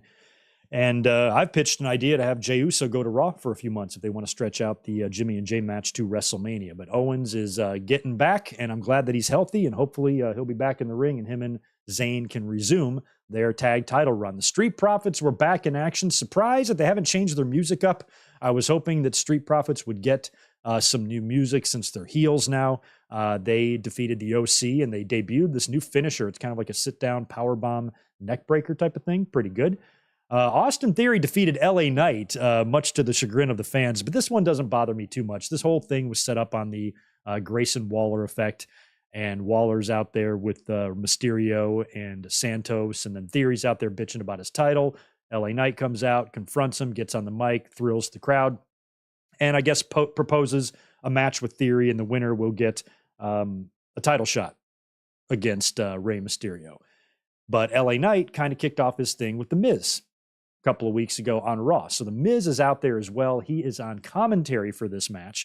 So you kind of had a feeling he was going to play a role here because Austin Theory just dropped the U.S. title. So I didn't feel like he was really going to lose here, and Miz being on commentary kind of gave it away. You knew that he was going to interfere and cost LA Knight the match, and this is just a way to further their feud. I'm not really worried about this distraction roll-up with the hook of the tights. Saw a lot of people complaining about, oh, I can't believe they had Theory beat LA Knight or whatever. I'm not looking at it like that. I don't think this loss is something that harms LA Knight. I think what they're doing is getting LA Knight on TV. If you've noticed, he's been on both shows lately. He's now a SmackDown guy feuding with a Raw star. So it's not like they're keeping him off TV or just bringing him out for the live crowd or anything like that. They're doing things with him now. And now he's got his little entry-level feud that's going to be the beginning of his push, we're assuming. And this is also a way, I think, for WWE to test him. Let's get him in an actual program now, get him on TV every week, get him in the ring most weeks.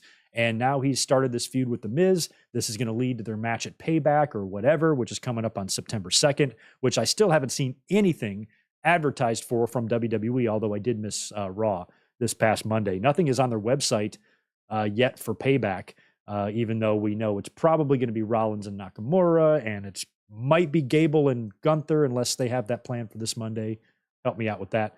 Haven't seen anything from Payback yet. So I think LA Knight and Miz will happen there, and this is just his first little feud, his program. It's probably not going to be terribly long, but it might stretch a little bit beyond Payback, where they blow it off somewhere or whatnot. But I think if there is a big push plan for LA Knight and WWE says, okay, we recognize the fans reacting to him, we're not idiots, but before we just give him the keys to the whole store, let's make sure that he can handle himself in these situations and put him in a feud and actually give him a feud, one that he's going to win, and see how it goes. And Miz is an excellent guy to start things with.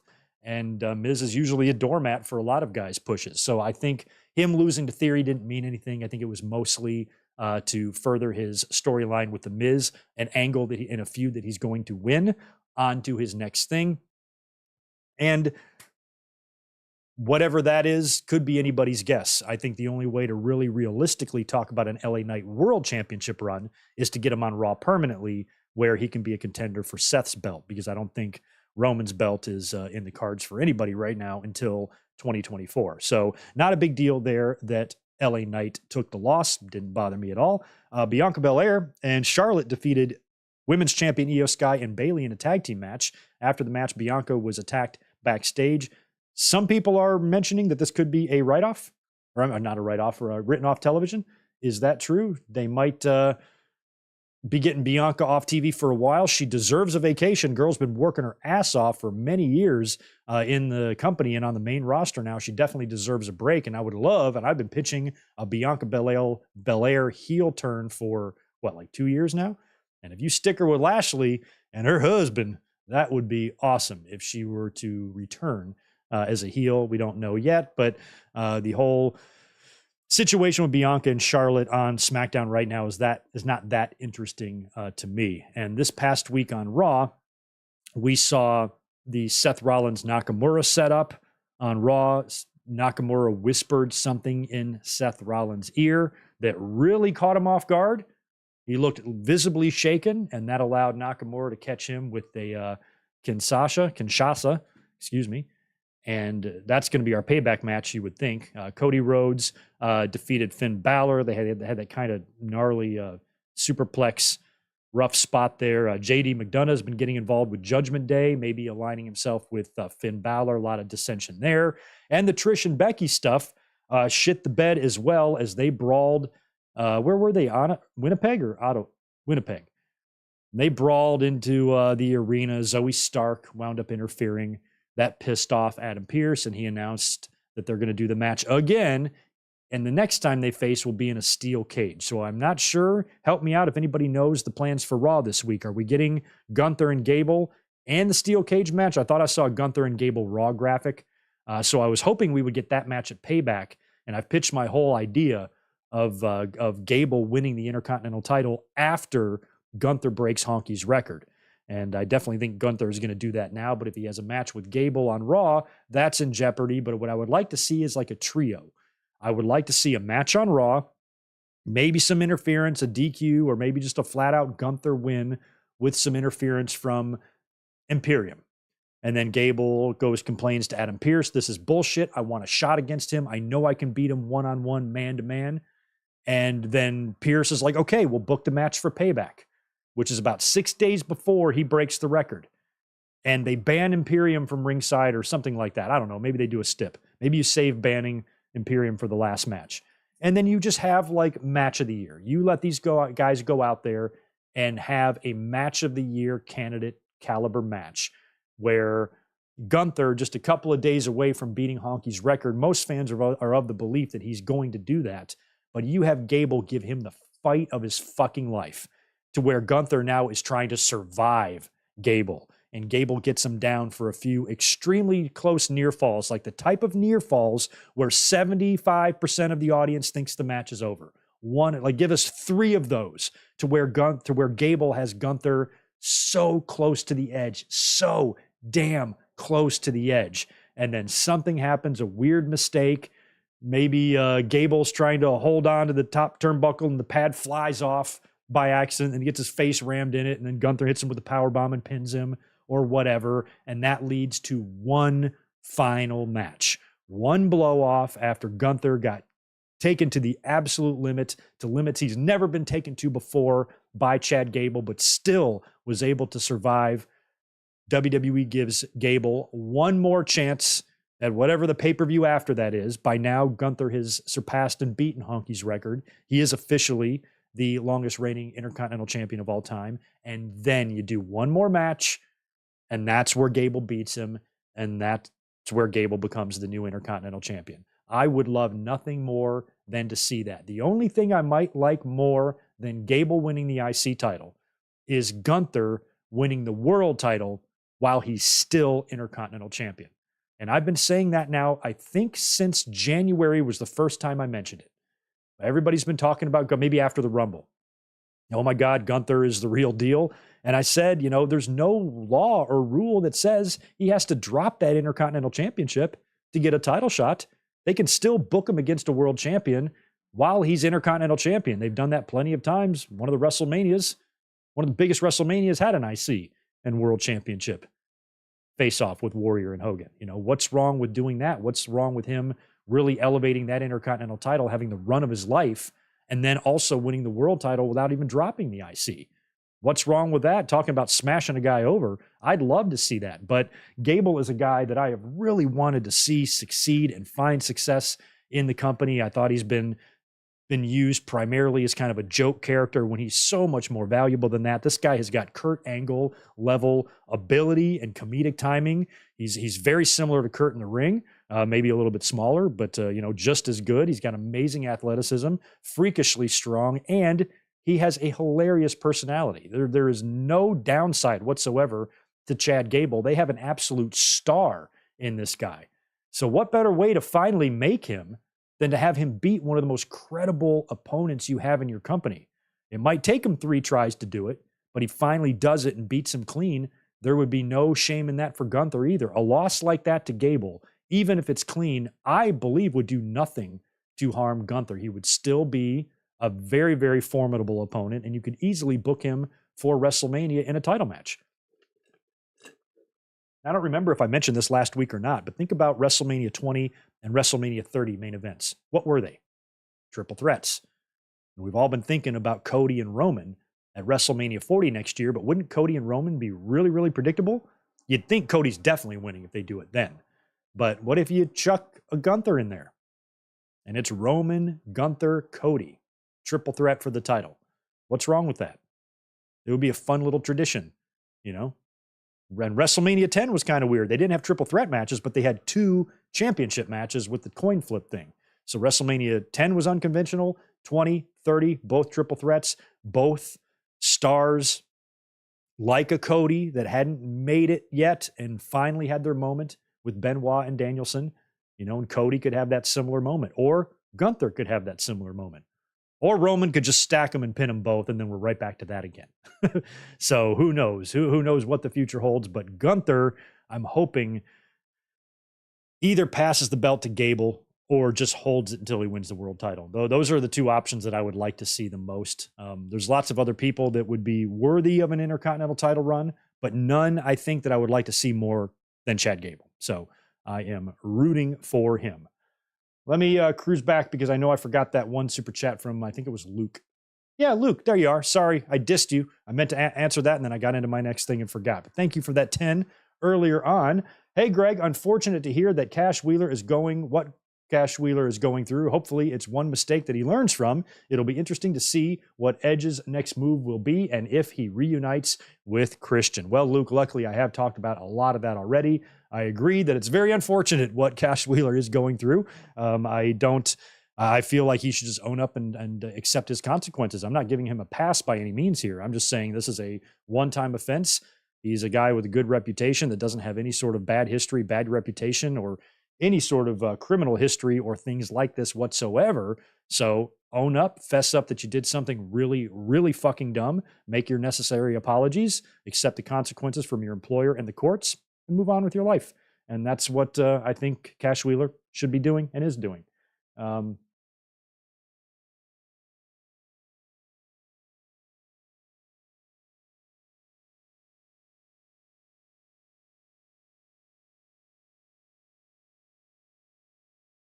Just sorry, I'm reading some comments here, seeing if there's anything worthy of a response here. Smitty, what time is Collision? Collision airs in 21 minutes, so I better wrap up my shit because you guys have to watch Collision and I have to go to work. There's a couple of supers. I'll get to these next, and then we will get into Dynamite real quick and All In. Nikita, thank you for being here. Nikita Abalakin, thank you so much. I know I pronounced your name wrong, but thank you so much for a year of being a family member. You're the best. Always great to see you in the chat, Nikita. Thank you so much. And Jay Lambo chiming in with $9.99. Sup, guys? I apologize for not being here. Was at the movies seeing Blue Beetle doing my presentation assignment on Eddie Guerrero. Hopefully my professor loves it, or hope my professor loves it. Good luck, Jay Lambo. That's awesome. You're going to have a assignment on Eddie Guerrero. Very cool. I'm sure it's going to be great. I'm sure you're going to get an A. All right. Boy, Mike Rouse, you are talkative. Cross needs to go bald. Karrion Kross did look good bald. Maybe I'm partial to the bald people. JW Prime, thank you so much. Cena posted a pic of Gunther on Instagram. What if we get John Cena versus Gunther and Cena cheats and wins? Heel Cena down the road. I don't know, JLW Prime. I doubt it. I think that John Cena becoming a heel at this stage of his life would be something that I don't know if he'd even want to do. I'd love to see it. But no, John Cena will not be the one to beat Gunther. Sorry to tell you. I'd be willing to bet my house on that one. Let's talk quickly about this past Wednesday's ridiculous AEW Dynamite. Somehow managed to get 874,000 viewers for this thing. It was okay. Orange Cassidy defeated Wheeler Yuta in a great international title match. And there was some other good moments on here, especially the MJF and Adam Cole stuff, going to Outback Steakhouse, the kangaroo fighting, the shit in Tony Khan's office with the sunglasses. I loved all of that. And then the promo in the ring, I thought was some of the best build these two have done for their match yet at All In. I really like that. Every time that MJF has peeled back the curtain in his life. And, when, a few weeks back when he talked about, the bullying that he got and the quarters in the face and, and just all the issues he faced as a youngster growing up that really contributed to who he is as a person today, and showing that vulnerability. That's when I really tend to pay attention to MJF. And he had a lot more of that here, talking about the first ever All In, how he DM'd a couple of people, Tony Khan, or one of them was Cody Rhodes, and that Cody Rhodes responded and said, "You're all in, baby." And MJF opened up the show and lost. And then after that, wound up being offered a contract by Tony Khan to start AEW, and the rest is history. And he says he loves Adam Cole, loves his friendship with Adam Cole, but loves this championship more. And the two of them are basically vowing to not only go out there and win Ring of Honor Tag Team Gold in the pre-show, but to have one of the best matches in AEW history in the main event. And I really liked all of this. It was great. It's the thing I'm looking the most forward to right now on Wembley, even though there's other issues with this card. I think this has all been really well done, because what's great about this is that we know something is going to happen. We know that because the Roderick Strong shit and the Empire in the background and Cole and MJF, little hints and teases of brief dissension over for that, only for them to come back. You can't really quite tell who's manipulating who. MJF is a babyface right now. He's actually technically turned babyface in the middle of all this. So some fans might think this is just temporary. And of course, he's using and manipulating Adam Cole. Or is Cole doing it to him? And which is it? And the fact that we don't know, I think, is the best thing about this angle.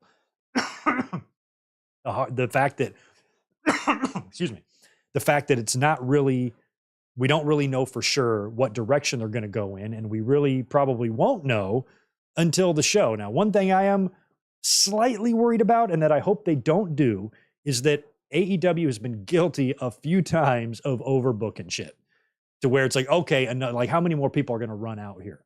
So I hope whatever they do here isn't too convoluted, and I hope whatever they do makes sense. And I hope everything matches up and there's not any plot holes in this or whatever.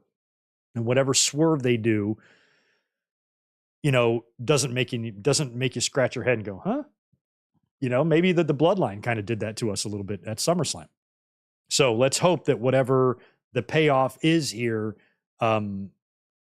it's shocking and interesting. If there's even going to be one, it's possible that these two remain friends all the way through Wembley if they actually are able to win the tag team championships in the opener, and then they do have a great match and a winner, but maybe they stay together and there is no turn and no angle and no swerve.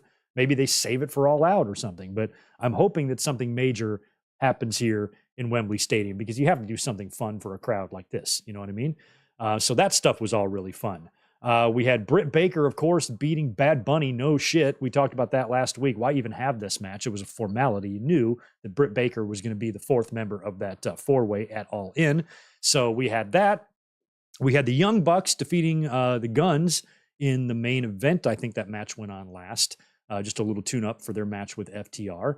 And we also had Chris Jericho's response to Don Callis, where he was going to potentially join Don Callis's family. We knew, based on everything that we've seen so far, that that's likely not going to be the case. Jericho's probably not going to join the family. He did not. He wound up getting attacked by Will Ospreay.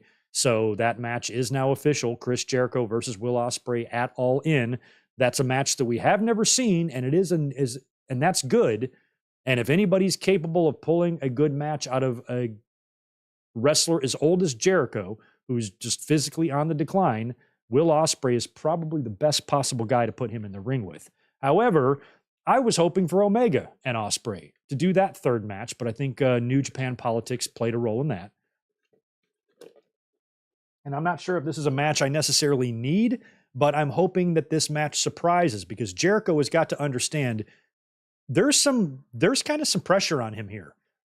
He cannot stink this up, because if he does, you're going to have a lot of fans complaining about him getting a spot on this pay-per-view and putting him on this show when I don't think anybody really asked for Chris Jericho and Will Ospreay. It's not like this is a match that we've all been pining for. It's going to be interesting, I'm sure, but it's not a match I really needed to see. There's many other matches I would prefer to be in its place. So Jericho better pull out a good one here. He's had some great Wrestle Kingdom matches, but even those have been several years old now. His matches with Omega and Naito and stuff, that was good stuff. And he pulled out great matches, and hopefully this will be similar. But again, it's a match that, I'm not that excited about, I should say, on All In. Darby Allin and Nick Wayne also defeated Gates of Agony on Wednesday. And then the match that takes the cake has to be the Jeff Jarrett and Jeff Hardy Texas Chainsaw Massacre match. That was some cross promotion with the Texas Chainsaw movie or whatever. Tony Khan got a bunch of promotional money from this. This was really bad. This was such crap, hot garbage. What a mess. Jeff Jarrett wound up winning a Leatherface belt. They had an actual Leatherface come down with a chainsaw. Jeff Hardy, got no business being in the ring at his age as it is, in there doing swantons. This whole thing was just a cluster and not entertaining and not good. Tony Khan got a lot of money from this promotion and donated everything to benefit the victims of the Maui wildfires. That was very nice. He even moved up the Fight for the Fallen to, this past Wednesday. And proceeds from Wednesday and tonight's Collision are going to benefit the victims of the Maui wildfires as well. So that's great that at least Tony Khan took that promotion money and put it to good. But in the future, because this is going to be happening in the future, we've seen it in WWE, Slim Jim Battle Royals, Mountain Dew Ass Boy matches, and all this other crap that they've done throughout the years. AEW is starting to do this a little bit too. The Shark Week stuff. Now this, I just hope that if AEW, when these opportunities and these cross promotions with Warner Brothers Discovery or whatever come up in the future, try to make it a little bit more entertaining. Try to make it a little bit better. Try not to sacrifice a segment on your show to something that's really stupid. And I think that in the future, when you have these type of deals, just try to come up with a better match. Like this thing, maybe on the surface, maybe writing this down, talking about it behind the scenes, backstage, it sounded great. Oh, we'll have Jeff Hardy and Jeff Jarrett. They haven't wrestled since TNA days. We'll have, we'll have Satnam Singh out there. We'll have Karen Jarrett messing around. Of course, Sonjay will be running around like a madman, and we'll just make a big, fun mess out of the whole thing. Maybe like it sounded like it was going to be a fun match, and it turned out to be a shit match. So maybe it sounded better than the execution was, but either way, this was nothing but bad and got a lot of criticism, and rightfully so. It was just a flat-out bad match, and one of the worst, I think, in Dynamite history. But at the end of the day, there's a Dynamite every week, and there's 2 hours of it. So when you have a Dynamite every week for years and years and years, you're going to have some bad shows and some bad matches in there somewhere. Lord knows we've seen that on Raw and SmackDown throughout, our whole lives. So it's just run-of-the-mill standard practice for wrestling. Sometimes shit just doesn't stick. My biggest issue with Dynamite was what a weak show it was on the doorstep of All In. There's only one more Dynamite left before we are there, and fans have already kind of been critical of the build here to a lot of these matches and maybe feel that AEW is not putting the best card forward that they can. And I think those are very, very fair criticisms when you look at the card. So I want to see on my Dynamites and Collisions the talent and the segments and the stories doing everything in their power to make me psyched for All In, to make me jacked for All In. You got to really hype up these matches and do what you can to build these issues so we are excited for the show. And instead, you didn't see a lot of that on Dynamite. A lot of it was the same stuff. Some of it was pointless. The chainsaw match was a mess. You didn't even need to do Britt Baker and Bad Bunny. All those I called her Bad Bunny last week too. You didn't even need to do Britt Baker and the Bunny because we knew all along who the 4 participants in the 4-way was going to be. So the qualifying matches were pointless. You should have just made the match without having the qualifying matches because the qualifying matches weren't competitive. It's not like it was Britt Baker and Saraya in a qualifying match. Both of them had walkthroughs, had easy matches. So why do them? You should have matches that are competitive to where the fans actually don't know which one of them is going to qualify. Otherwise, it's just a formality and you're wasting time. You're just putting these women out there to have a match for no reason, putting wear and tear on their bodies, when you don't need to. So I think you could have just announced that. And I think I was expecting to see a stronger Dynamite. Hopefully we'll see a stronger Collision that goes live in 9 minutes, by the way, and leading into All In. But we have one more Dynamite and 2 more Collisions left. We will see, but I hope they do it. They got a lot of work to do this week to really get us amped up for what we're going to see at All In. Speaking of Collision tonight, here's the card. Jay White versus Dalton Castle, Willow Nightingale versus Diamante, Darby Allin versus Christian. I'm looking forward to that one. Samoa Joe and Powerhouse Hobbs will be in action, and we will hear from FTR and Miro. So I guess FTR is going to be on the show. Let's see if they make any reference to Cash's deal. I mean, even when the Page videos came out, remember the New Day on Raw? Big E and Kofi kind of looking down at Xavier like that. Just a little nod. Just a little nod to the situation to where it gives the fans that satisfaction. You don't have to say anything about it or whatever. Just maybe drop a subtle hint in a line on dialogue in your promo or something. Maybe Cash grabs the mic and says, "Let me shoot on you real quick." Oh, wait, bad choice of words. I don't know, something like that. But we'll see what happens tonight. Before we get out of here, let's run through this All-In card. On the 0 hour kickoff, we have Aussie Open defending the Ring of Honor tag team titles against MJF and Adam Cole. The Bucks and FTR for the AEW Tag Team Championships. We have Shida defending her AEW Women's title against Toni Storm, Britt Baker, and Saraya. Darby Allin and Sting taking on AR Fox and Swerve Strickland in a coffin match. We have Kota Ibushi, Hangman Page, and Kenny Omega taking on Takeshita, Juice, and Jay in a six-man. That's another match that I think a lot of fans are disappointed in because there really seems to be a lot of multi-man matches here at All In. And some fans, I think, would have preferred one-on-one scenarios, but you have to combine that with trying to involve as many people as you can. Also trying to book all out at the same time, deal with any other political issues you might be dealing with and whatnot. But this is what we got, a lot of this type of stuff. We're also going to get Samoa Joe and CM Punk, even though that match has not been announced yet. It'll probably be made official here in about 7 minutes. And we're also getting a Stadium Stampede in a match that really seems like it's just thrown together for the sake of having one. We've already seen a lot of these types of matches. We just had Anarchy in the Arena not that long ago. We've seen lots of backstage brawls weekly on TV. There's already a lot of this stuff going on, and now we're going to do another Stadium Stampede. It's going to be Eddie Kingston, Orange Cassidy, the Best Friends, and the Lucha Brothers taking on the Blackpool Combat Club, and 3 other members that have yet to be announced in the Stadium Stampede. So I'm sure that's going to be very fun because it's not like a previous Stadium Stampede where it was empty. This is going to be more of like an Anarchy in the Arena, but it's going to be Anarchy in the stadium, and it should be wild. But again, it's a match that really seems thrown together lazily, and I don't like that. As we know, Chris Jericho is going to be taking on Will Ospreay as well, and in the main event, MJF and Adam Cole. That I'm expecting to be an amazing main event, and I'm hoping they provide a very, very memorable night of wrestling here, because the card, I think, could be stronger, but at the end of the day, I still think the card has potential to be fantastic. Just do it right. Don't play it too safe. Have some fun, and hopefully we can have some sprinkling of surprises, maybe a swerve, definitely at least a title change or two, and maybe even something huge like an appearance by Edge or something like that could really be the icing on the cake. I'm really hoping we do not see Goldberg anywhere on this show, that he isn't brought in as some sort of a surprise or something like that. I would hate if that bald bastard came out there and took any time away from this talent. Edge I could live with, because of the Christian thing, but Christian doesn't even have a presence on the show yet. I don't think so.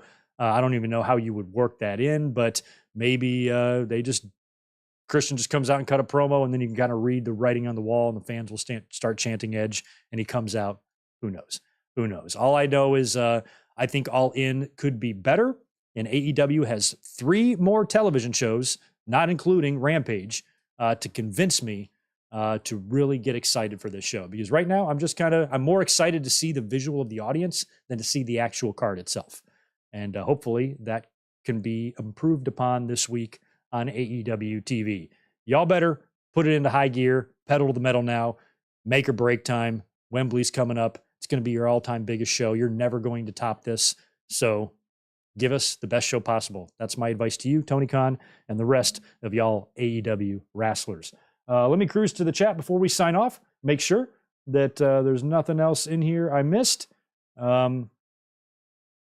Right on. All right. Yeah, I'm getting out of here. No, I'm not going to be covering Collision. You guys enjoy Collision. We will get into what happened on Collision on Monday night after Raw on the Winged Eagle podcast, provided Hurricane Hillary doesn't completely wipe me out. So stay tuned. Otherwise, you guys enjoy enjoy Collision going live in 2 minutes. And remember to join us tomorrow night right here on the channel for Unforgiven 2002 watch along. Of course, Hurricane Hillary pending. That could put a damper on it, but I think we might be able to pull it off without a hitch. So thanks for being here right until the end today, guys. I appreciate it. A lot of stuff to talk about. Sorry for rambling. Sorry for sneezing. Shit happens. But I appreciate you guys hanging out with me on this Saturday afternoon. Enjoy Collision. Enjoy the rest of your Saturday night. And hopefully I will catch you tomorrow for WWE Unforgiven.